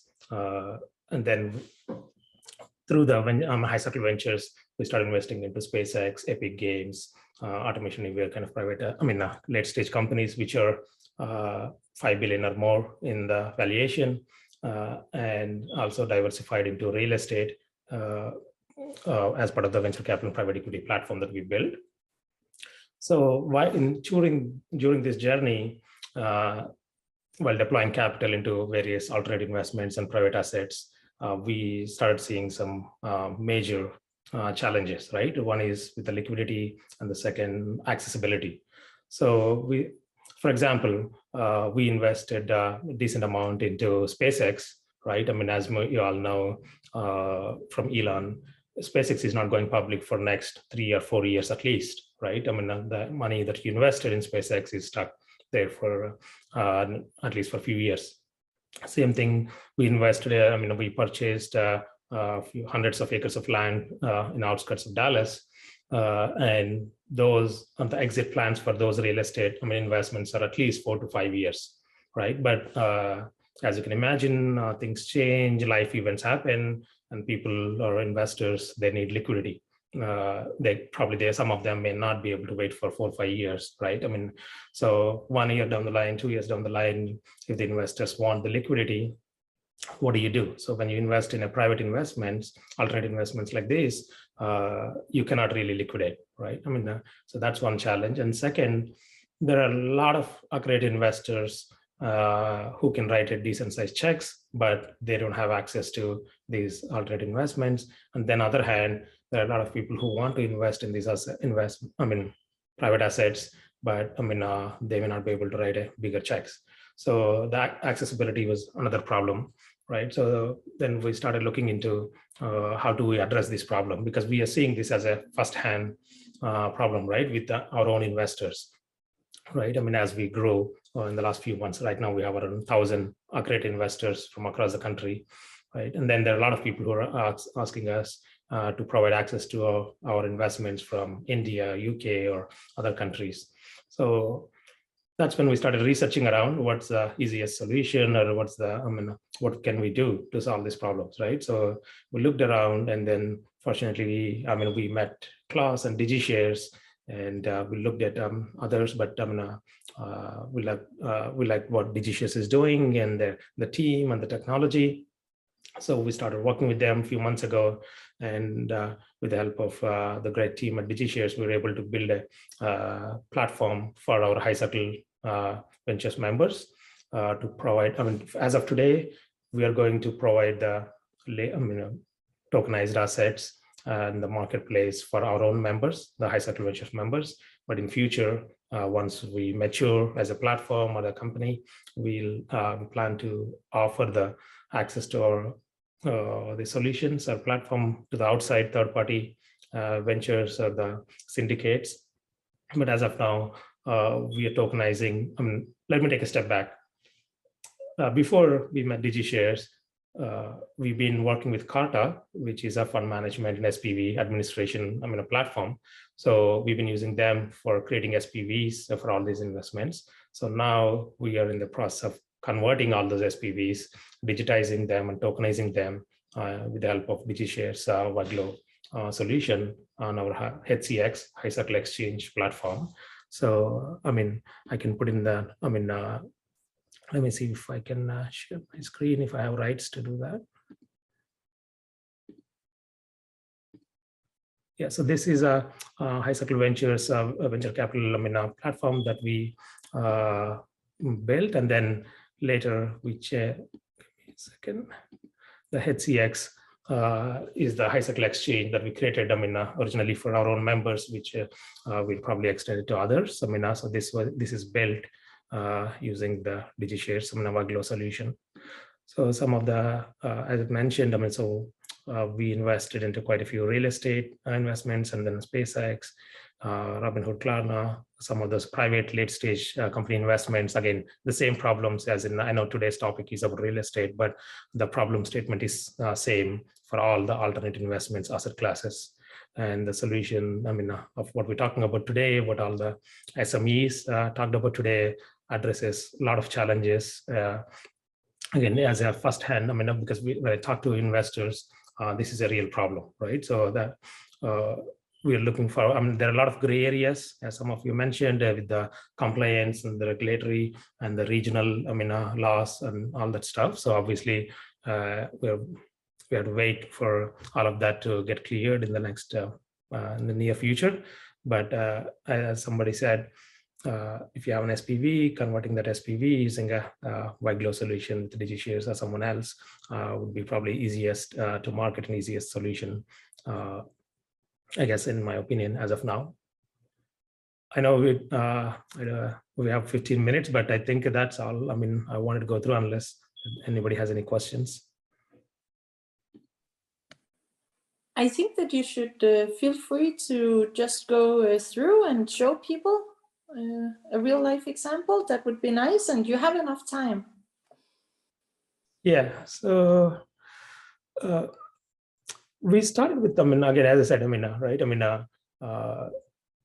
when you click, I don't know if you're ready to showcase, but because this is only open for the HiCycle members, but if anybody is interested to get a demo of actual use case and how we are doing it, we'll be happy to get you an account set up and get you a demo, set up with how the DigiShares works in a real world scenario.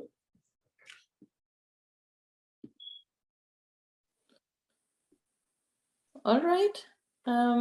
So I hope that everybody heard that you can contact them and you can get a demo if you're interested. And Herman, you will be joining us in the panel as well, right? Yes. Very nice. Okay, so if there is any other questions, please address them to the panel, and we'll see you there. Yep. Yeah. Thank you. Thank you very much. Next case study is Brick BC Projects, our Brick BC journey, presented by Luis Miguel Alexio. Luis, are you there? Oh, Herman, I think you need to stop sharing your screen. Yes, okay, great. Hi, Luis, welcome. Thank you so much. Hope you're all well. Thank you. Yeah, I'm Luis Miguel Alexa from the co-founder and managing director of Brick BC Projects, Australian tokenization platform of Australian properties. What I might just do, I might just bring up my PowerPoint here. Just bear with me for a sec. Here we go. Just to go through some points, so make sure I don't miss anything in terms of sharing the information with you. So just a bit of an outline in terms of, yeah, as I said, we're Brick BC Projects. We just focus on Australian real estate, in particular Southeast Queensland, here in Brisbane, Gold Coast and Sunshine Coast. And we'll just go through in terms of what problem we were trying to solve. Thirdly, in terms of our partnerships that we've created with obviously DigiShares and also the Raven Coin community. Go through in terms of our first property token series, the Brick Koala, and share with you the journey ahead, what's coming up. So just going to the next slide.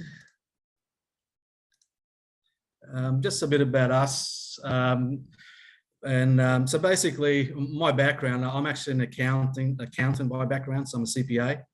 Have been for, I think it's around 28 years, I think it's thereabouts, you lose track. So that's been my background, and looking after businesses that are in the construction and that are builders and developers. So that's been my primary focus over the last 28 years, and as well as doing my own projects. Obviously, when you have that experience and doing stuff for other people, as a strategic accountant and the compliance that goes with it, obviously it's a no-brainer that you also do stuff for yourself. So given my family's background in property and given my heavy involvement with property as well over the years, in terms of whether it be developing or renovating properties, mostly residential properties, you tend to sort of have those skills as second nature. So there's a bit, my other co-founder is Melinda Alexo. She's head of property acquisition. And again, that's her speciality in terms of finding those gold nuggets.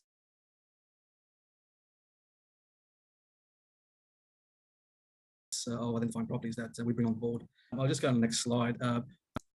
So again, in terms of what problem we were trying to solve, again, over the years, looking after clients and doing stuff for ourselves in the property space, the banks, as we all know, it doesn't matter whether it's in Australia, whether it's in the US or in your European markets, I think we all have the same common problems in terms of clunky financing systems with the banks, ever increasingly hard to borrow funds. There's always boxes you got to tick, and even it goes down to your secondary funders, tertiary funders as well. So we all know what those challenges are, and for me, like I get so frustrated and over the years, and you complain but nobody listens, and you try to challenge the regulators in terms in that finance space and the bankers, and so again, I see and the average person on the street to be able to buy property, it's ever increasingly challenging for the average person on the street to actually buy property.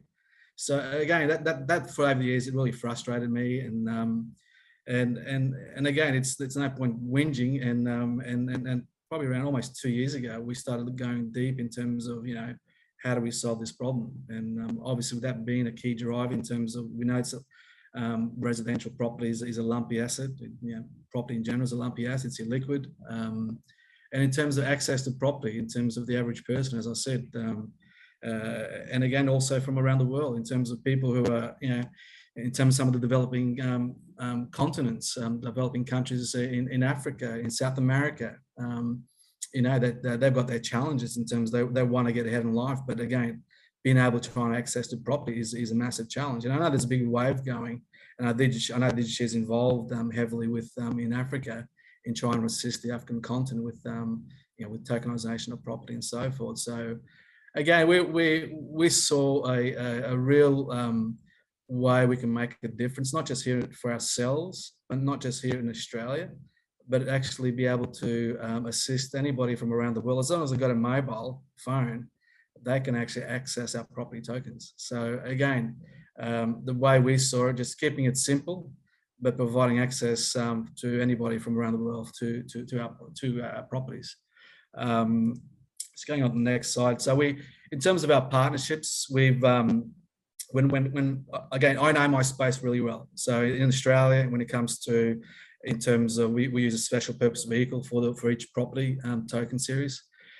So in terms of working out all the compliance, obviously dealing with legal stuff over the last almost 28 years, dealing with the compliance side of things, dealing with in terms of different layers of legislation. So again, making sure that everything was ticked off as far as when we're trying to tokenize property, and that sort of brought the next conversation, because I'm not IT, we're not IT developers, we're not blockchain developers, and that started the conversation with Klaus balancing, what could be on the blockchain, and I guess we started with the best of breed in terms of DigiShares, and that's where the path we took, and Klaus being very helpful in terms of our journey to keep progressing in terms of what we're trying to achieve.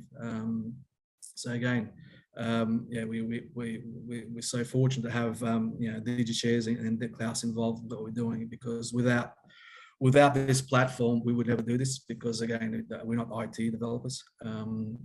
So again, it's a critical part, not just for us in terms of the platform that DigiShares have created for us, for our property tokens platform, but also in terms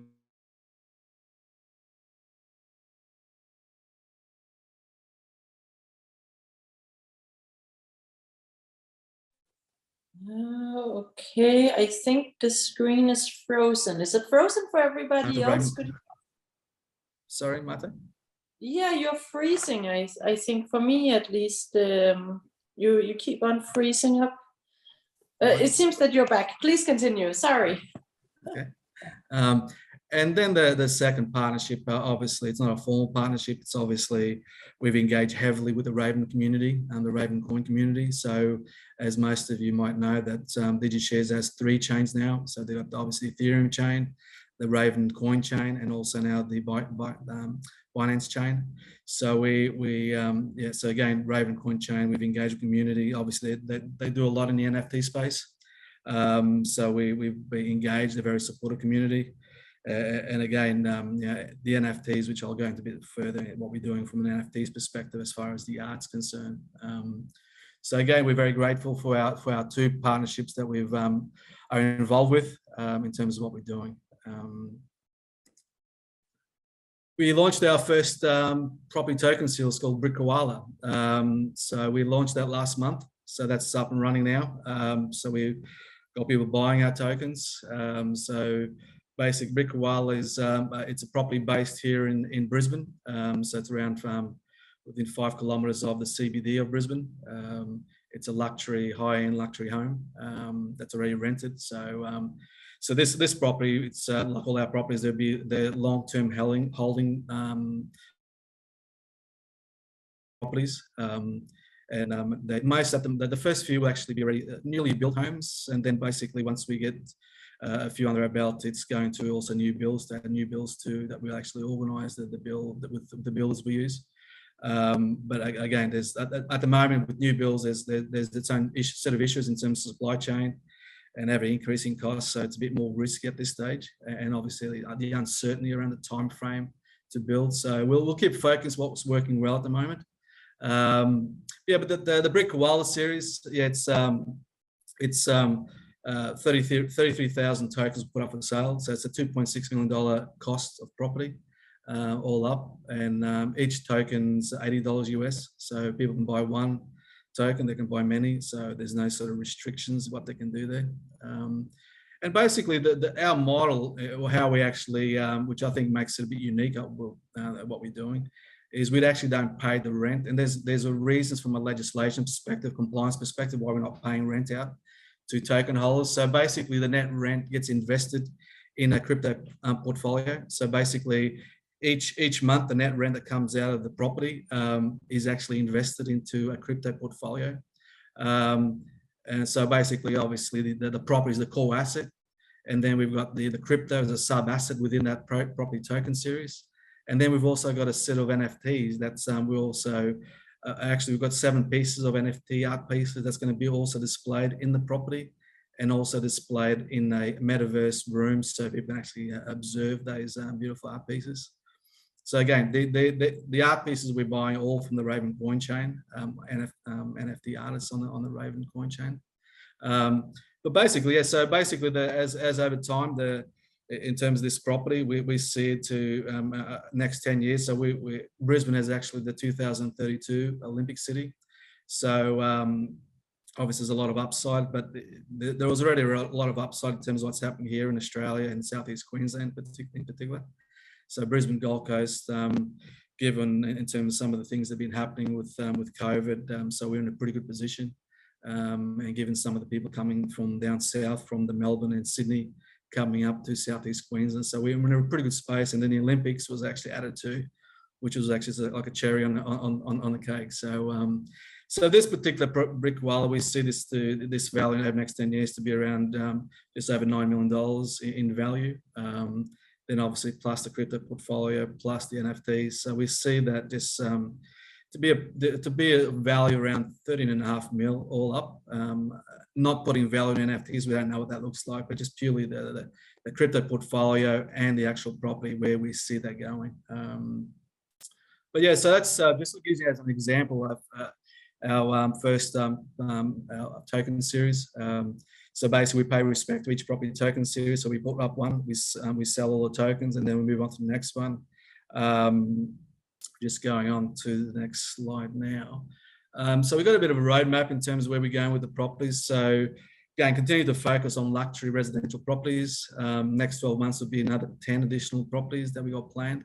Again, access to property is not an issue for us, given my network here with builders, developers, and architects, and so forth. Given that's where I've always, I was raised here. My networks have been established here, so it provides quite a lot of valuable resources in terms of what we can tap into. So basically, we're keeping the property costs that we put up between 2.5 mil and 3.5 mil. That's sort of the sweet spot where we see the properties. As you can see in the roadmap there, the property roadmap, each property is actually named after an animal. Some are native to Australia, some are not native, but some of them will claim them to be ours. I know the dolphin's not native to us, but obviously we've got quite a few dolphins here in especially Southeast Queensland. But yeah, so there's a little bit of fun in terms of keeping true to our Aussie flavour. Just name those token series after each animal, and that's pretty much it in terms of what's happening here at Brick BC Projects. All right. Well, that was very, very interesting. Yeah, I think there are a lot of questions, but maybe most of them are excellent for the panel. Let's see, there is one. Louis, great overview. Thank you. Q1, question 1. How long did it take to sell 33K tokens for the Brick Koala offering? Yep, so we started last month, and again, it's about building the community, what we call the Brick family, continue to build our community. So we've got on our timeline, 15th of March is where we'd like to sell all tokens. So we've got a bit of a target each week, and what we call in the Brick count. So go on our website, go on our Twitter feeds. So we're quite active on Twitter. So you'll see some of the activities that we've been doing. You'll get the Brick walks. You'll get me walking around the area where the Brick koala is. So it's in its raw form. It's again, we're not corporate. It's keeping it, its raw form in terms of who we are. And I do apologize, a bit of sweating because it is quite hot here in Brisbane. So I do apologize for the sweat and but yeah, look, it's go on the Twitter and I think you'll see. And again, it's to answer the question, we like to think that we can have it all sold out by the 15th of March is our target. Oh, wow. All right, very good. And question 2, also from Frank. How do you avoid reevaluation of the stamp tax, property tax, if those tokens get traded / appreciate? Yeah, the beauty about in terms of obviously given my background as an accountant and the law side of things and how we structure this to be compliant with all layers of legislation here in Australia. There is no stamp duties. So the only taxes for the token holder. So if you're new in the US and you buy a Brick Koala token and you buy it and you sell it obviously within the secondary market, you have to worry about your personal side of things as far as the capital gains is concerned. So from our perspective here, we'll pay our taxes. Obviously, we get rent each month, and we'll pay our taxes accordingly within that SPV, and all that goes within the SPV. But as far as the token holder is concerned, you got to go back to your relevant country in terms of your taxes. When you buy a token, you sell that token, what your capital gains tax position is for that token. Yeah. Very nice. And Eli Robinson asks, is there a secondary market to sell the tokens? Yeah, so within our platform, obviously DigiShares have set up our platform. So within peer-to-peer, within our platform, we can sell. We're looking forward to the secondary market that's DigiShares will be launching soon. And I'm not going to put a timing. I'm not sure what the timing is on. I know Chris has told me, but obviously that's coming up, which will provide obviously a bit of actual liquidity because there'll be other obviously people within the platform to be able to buy and sell. Yeah. Very good. Very nice. So you are joining us for the panel? Yes, of course. Yes. Well, I think we should just invite everybody else in. So everybody, please come on stage and join us on the panel.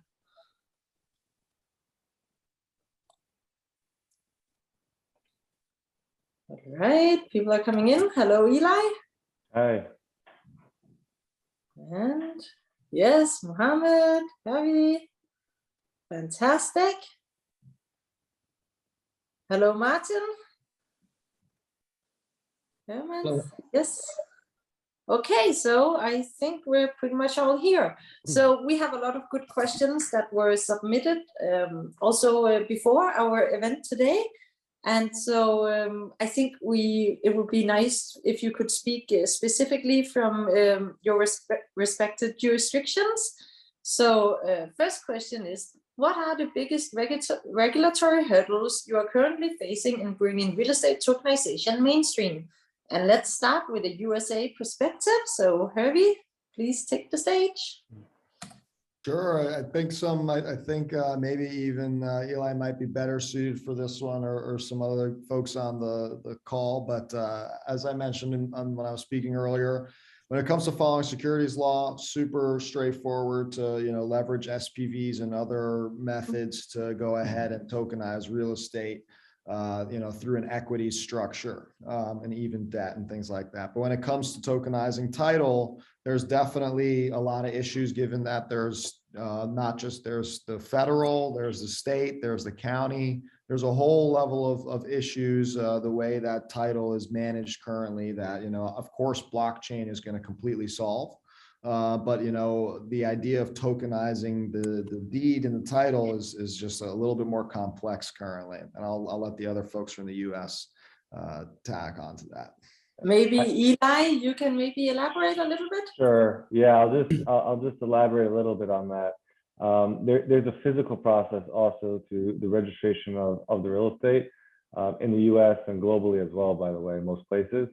So that's also, it's not just the title. The title is something that was invented in the US many years ago when there was issues with people who came and claimed that they owned the land previously and things of that nature. But the actual registration itself is an issue. It's not just the title. So once we figure out and get with the times that we don't have to fax and go down physically to town hall to put deeds in, we'll be able to fix these issues. We're slowly seeing it happen. One of the things I saw during Corona, where one of the good things of Corona was that being able to notarize official documents via Zoom, like notary.com. So we're seeing it happen. It's just going to take some time. So bear with us, as I say. All right, very nice. And can I put a spin to that question? Sorry to interrupt. Yes, definitely. Go ahead, please. When you talk about the biggest hurdles, and I'm talking about regulation perspective, what I also find, which is not regulation specific, it's more in terms of it is the biggest hurdle that I'm experiencing, is that when you talk about tokenized property, a lot of people actually, even people who are involved in crypto projects, they're automatically thinking that it's actually a virtual property. And I've actually had to explain quite numerous times, it's not virtual property. This is real property. And that's one of the common things I'm actually encountering at the moment. Again, I think that needs to be very clear that if you are doing real property, it's actually hard property, not virtual property. Yeah. All right, and perhaps a European perspective from Martin. Yes, thanks guys, excellent answers. And in Europe, I would say there are, of course, regulatory difficulties, when it comes to tokenization of assets. But we try to work around them as much as possible. One of the things is that, if you are the owner of an asset, a real estate asset in the Benelux or in Europe, for instance, and if you're selling that asset to somebody else, it needs to go via the notary, and you need to pay registration rights on it, etc., etc. And we just avoid this kind of principle by excluding it from the rights that are embedded in the security token.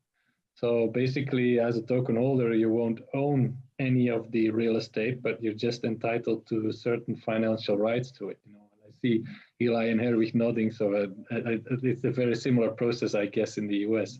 But the biggest regulatory hurdle at the moment we have is when it comes to actually the secondary market approach. It's no problem to set up a peer-to-peer system or a private bulletin board system, for secondary trading. It's much more difficult when you want to actually issue a dematerialized security or dematerialized security token, get that listed on an already existing exchange, security exchange. That is a difficult process because in Europe we have the necessity or the legal obligation for any CSD to be involved in that. A company like Euroclear or Clearstream that are basically trying to be the manager of the token holders or shareholders register in this respect, you know, of dematerialized securities. And the thing is that it's embedded in the law in the European Union for it to be, you know, for a CSD to be in between that or to be involved in that. But we know that the blockchain is basically going to take over that role, you know, of a shareholder register manager. It can even do much better job than CSD can do it. So, but the thing is, so we have the technology, it's ready, but it's actually being blocked by this stupid law, you know, that is still in place and actually doesn't make any sense. But it's of course also a political thing, etc., etc. So, but all the rest, you know, in the process, we're able to find workarounds for it, and we see now that also in this you know problem regarding the CSDs, we see now that there's steps being taken as well. You know, for instance, the Luxembourg Stock Exchange is working on this, and there are going to be companies, you know, CSD companies that are going to be involved as well in becoming the manager of a token holder register, you know, so what they're doing with shareholders registers today. So we are going forward in that respect, and that's only good. All right, and finally from you, Mohammed, what are the biggest hurdles that you are currently facing in bringing real estate tokenization mainstream in the Middle East? Well, it's not that different from everywhere else. Okay. So focusing, I mean, Middle East is a big area, so I cannot talk about the whole Middle East. Let's focus in UAE, which is the most progressive in the region in this demand. Number one, I think UAE as a small country has an advantage over many areas where regulation is being set up faster. So we're currently working with multiple regulators to come with a solution for the real estate tokenization. So all the regulators in the country, and we have 3 tiers of regulators. That creates a problem. The first is the central bank, which is the biggest hurdle right now in the UAE because they're totally against any crypto or tokenization. So that creates a very serious problem. Then we have the security and financial regulators, and we have 3 of these. We have ADGM in Abu Dhabi, DIFC, DFSA, and the mainland, which is Emirates Security and Commodity Authority. These regulators came up with security token regulation. So DIFC is the latest one, like mid-2021, they came up with the security token law.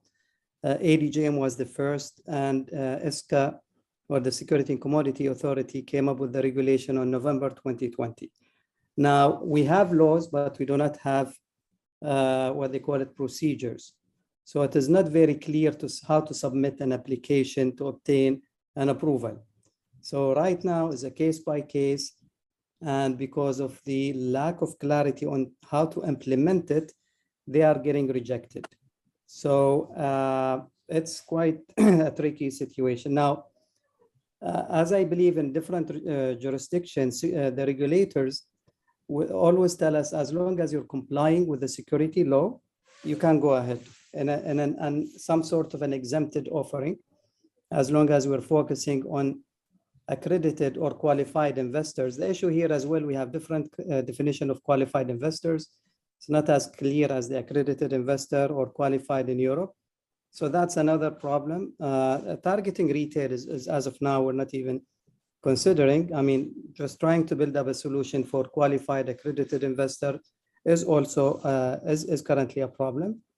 Then when we touch in the real estate, we have a real estate regulators. In Dubai, we have a real estate regulatory authority. In Abu Dhabi, we have just a municipality which maintain the land register and the property register. Now, another advantage in UAE is the government is fully pro-blockchain. So there are lots of blockchain initiatives, including one to upgrade the land register to use a blockchain technology. And I believe once they achieve that, lots of issues would be resolved, because then they will be able to include many owners in a title deed, which is, and personally, I could be wrong here, is a very key step to bring that to the masses. People currently own real estate through SPVs. It does not solve the liquidity problem. At the end of the day, you're a shareholder in an SPV that owns an asset. If you want to exit, you still have to go through that SPV regulation, wherever that is. Having direct ownership on the real estate, on the title deed, and having the freedom to exit. So let's say if I own 1 share or 1% of a property, and I can exit without having the consent of all the other 99 shareholders, that is the game changer. And that's what Dubai, about less than a month ago, they actually experimented, let's say, with a fractional ownership, which is, to the masses in the market, it doesn't mean much, but I think to the people here in this group will understand what the implication it will bring. Currently, so that the most really big obstacle, not only for real estate, for all tokenization, is the banking system here. And the number 2 is the lack of procedures for the regulations that has been implemented. All right, that was a very thorough answer. Thank you very much. Next question up. What utilities could be added to the equation to progress adoption of real estate tokenization among real estate professionals and end users alike? So let's start up with Louis in Australia. Yeah, in terms of, we've got some things planned for what, as we're using NFTs as a way to put a bit of fun in terms of property can be boring sometimes. I'm sure we've all sort of been of the opinion that property becomes just property. And I think creating some activities around property, and we see using NFTs to buy and support NFT artists to actually put the NFT pieces within the property itself, I think creates an added interest in terms of the properties that we're putting up. So we got some things planned and sort of gamifying some things and going forward. Once we got a few more token series under our belt to sort of create a bit of a gamifying in going forward. It just builds deep connection with the token holders, and because this is the properties are held long term indefinitely, it's important to create that deep engagement. So this becomes a bit of fun at the same time, and they're building their wealth at the same time. Yeah, that's our approach. Yeah, that's good answer. Some gamification. Eli, same question to you.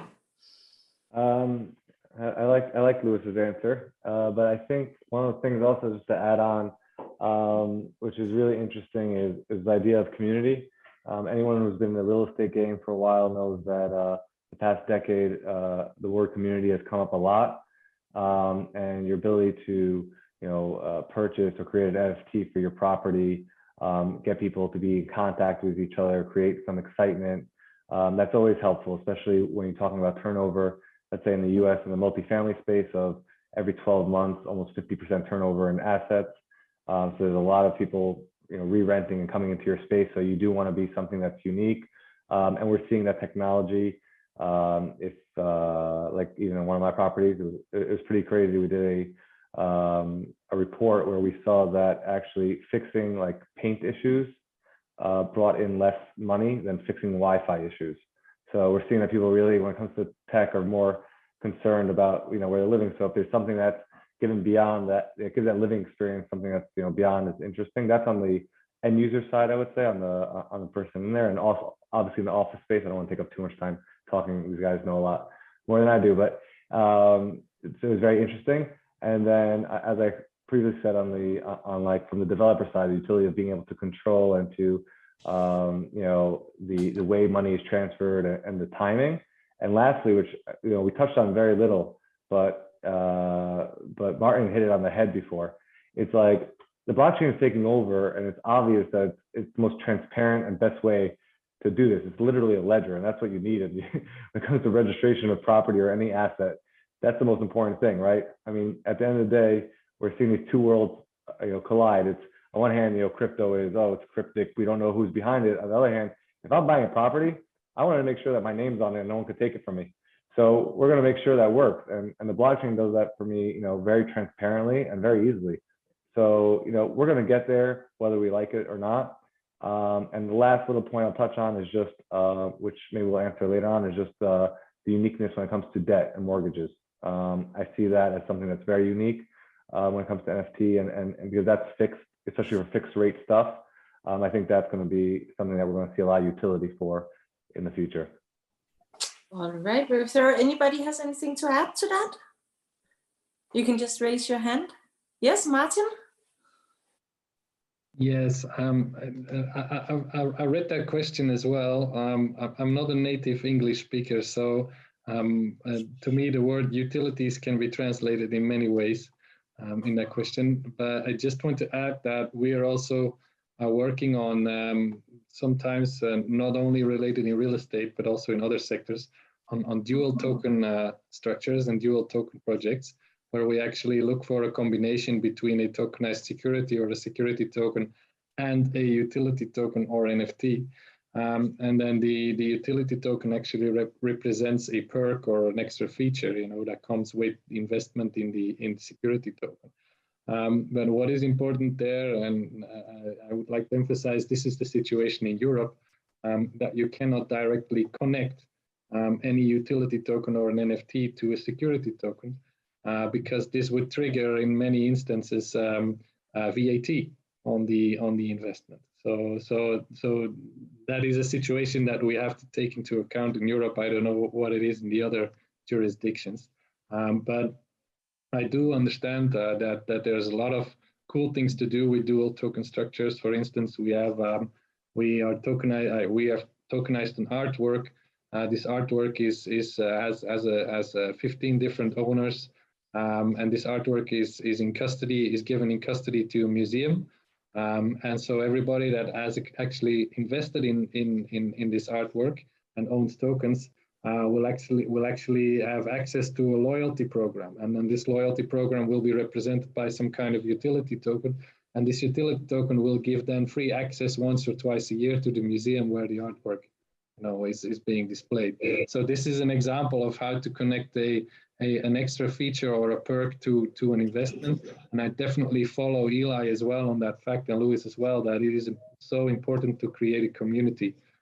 Because for instance, for a real estate developer, if he or she tokenizes the real estate, if it's an apartment building with 10 apartments, the developer usually has 10 clients, but now we'll have like 1,000 clients or 5,000 customers. You know, imagine what you can do with that, with this community. So there's a whole new, you know, way of thinking that needs to be, you know, further, you know, researched in any kind of way, but also it should also be motivated, for instance, by introducing these utilities. So thank you. All right, very good. Next question is for our participants from the US. I am a subdivision developer and builder in the Midwest. I would like to know how I can use real estate tokenization for land development, vertical construction, and then possibly for the mortgage financing of the homes I will sell. So very specific. You're smiling. Please take this one. The funny answer to that is that you can use real estate tokenization in a lot of different ways through that, right? So it would be definitely one of these situations where I highly recommend you reach out to one of us or all of us and hop on a call so you can get a little bit more understanding of how you might want to go about it. But, you know, you can look at it all different phases. You know, you have a token that represents the land ownership. By siloing out the land ownership, you now have to have a relationship between the building you're putting on it. And now you've got two different assets, the building and the land, right, that are easily differentiated. There's all kinds of cool mechanics you can do with that. Perhaps owning the land token gives you a right of first refusal on the building tokens and other kinds of things that you could potentially do. And potentially the land token has a stream of revenue coming in from it versus the building has a different investment structure to it that you can apply to it, including, of course, attaching debt to it. So it's now common to see debt and equity tokens all the time. In fact, this was even attempted even over a few years ago with a Brooklyn property where I think it was an investment bank Propeller and a firm called Fluidity. They did something called a dual token waterfall structure, where essentially if the debt token, you know, was unpaid, the equity token would automatically swap over to the investors. So now there's an immediate sort of settlement there in any event that something goes wrong. So there's all kinds of cool applications that you could potentially do. We usually recommend start small and figure out what's going to be the biggest of benefits to you, and then, you know, go from there. So I'm sure everyone else has got some good advice on that too. And I don't think that's necessarily jurisdiction specific, since this is more of an asset specific question. All right. Anybody has anything to add? No. All right. Jumping on to the next question. What is the appetite for retail investors in tokenization of real estate? And I know you, Mohammed, mentioned that you couldn't really target retail investors in the UAE, but do you sense that there is a big demand for it, and will this change? Yeah. Okay. I mean, the question is about an appetite. So the appetite is really high. Okay. So we as a company, we do the whole like consultancy practice, you know, the whole like all the panelists here, and do a lot of research. So we've been doing lots of research for governments in Africa, for example. And we have like, again, it's once you implement it, of course, then we will see the challenges. But we have a very strong,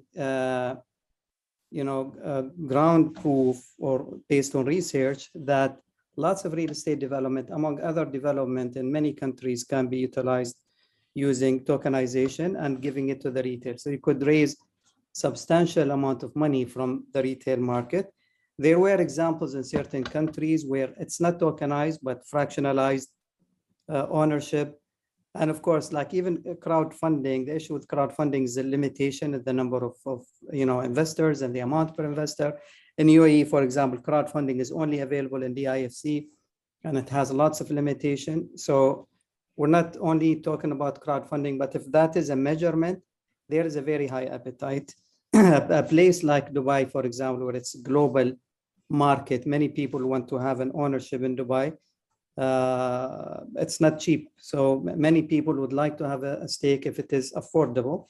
And also what we are seeing from the real estate market, the high-end properties are very difficult to liquidate. So people would like to, if they have a small investment, they would like to diversify. So the appetite is really high, and we have, based on research, based on what we are seeing, it's very interesting. On the questions about secondary market, as I mentioned, if somebody has an appetite, it's the time to start setting up something here or in many other areas. We also work in Latin America, and we have a similar trend there where we see huge interest and huge appetite. And people are saying, if there is something, we would jump into it. So it's really about having it ready. And I believe within this year, next year, something will be in the market. All right. So you're just waiting for the regulation to keep up. We're pushing the regulation. We're talking to them, trying to make it happen. So yes, I think it will. Very, very good. Anybody else wants to contribute? Yes, Martin, please. Oh, sorry, Louis. Yeah, in Europe, there's huge appetite for real estate tokenization, for investment in tokens, because the stories that we get from our real estate development clients is that they say, like, we have a buyer's public that is becoming older and older. In Europe, real estate is expensive. Well, probably everywhere in the world, I guess. But anybody who can actually invest in a second home or an apartment building as an investment is about 50 plus, 60 plus years old, for instance, in the Benelux. It's already becoming really hard as a young couple, for instance, to buy your first house without even help from your parents or anybody else. So let alone a second investment, in real estate, it's practically impossible. So the buyer's public is huge, but there is just no offering. And real estate tokenization is actually going to give this offering. So there is definitely a market for it. And regarding consumer investors, we are actually at the moment doing a couple of projects too, to be honest, with real estate development companies, and they are going to open up their STO platforms to consumer investors in the next 4 to 5 months. So those will be projects actually launching soon.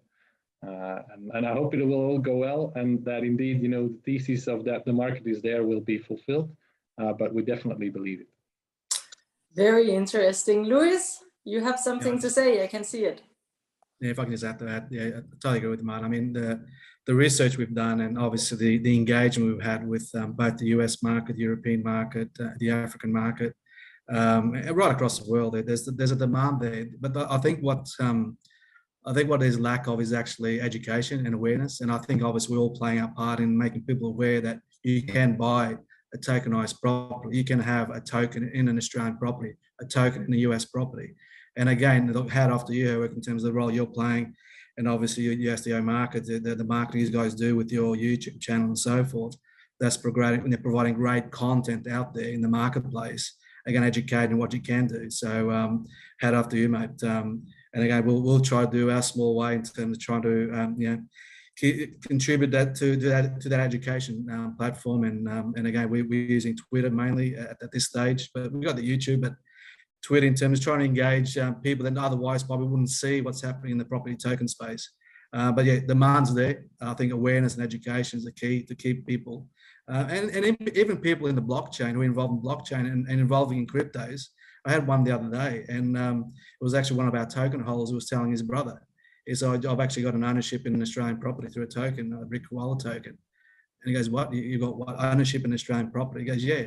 And this guy is actually quite an active trader in crypto projects. So again, there's a lot of a role we play in that awareness in terms of what you can achieve. All right. Anybody else have something to add? Yeah, if you don't mind, one thing also, which I agree with everything Louis says, and as well as Martin, they really hit on the head, because it's definitely education. But also, I think it's something else that's very interesting. You have a whole bunch of people that for the first time in their lives, they have real money. Those that, some of them who made money in the crypto, and we have clients who are coming and saying, I have no liquidity, and everything they're taught is to put their money into staking and pools, which has the same volatility as the token, the coins that they're holding anyways. So it's a little bit counterproductive. So they'll say, oh, I made 50%, and then I'll be like, yeah, but what's your rate to value in the actual liquidity markets? And you realize they only made about 2%. So it really depends on what they're doing. Whereas here, they can do the same diversification, which they're looking for, but through real estate, with a real hardback asset. And once they start understanding that and realizing that, I think those markets will start flooding more. And the other thing is obviously learning how to be smart about the regulation. That's the other hurdle that the education is great, but a lot of people, we're not allowed to just go out to mass markets to raise money. So we have to do it smart, accredited investors, up to 35, depending on, we just have to do it smart, and we'll figure it out. I feel like the people on this panel together at one point figure it all out if we all talk enough, but we're getting there. But I think those are the main points on that. All right. Next question. What are the ways and the benefits of integrating real estate and other real world assets with the metaverse? Who wants to take this one?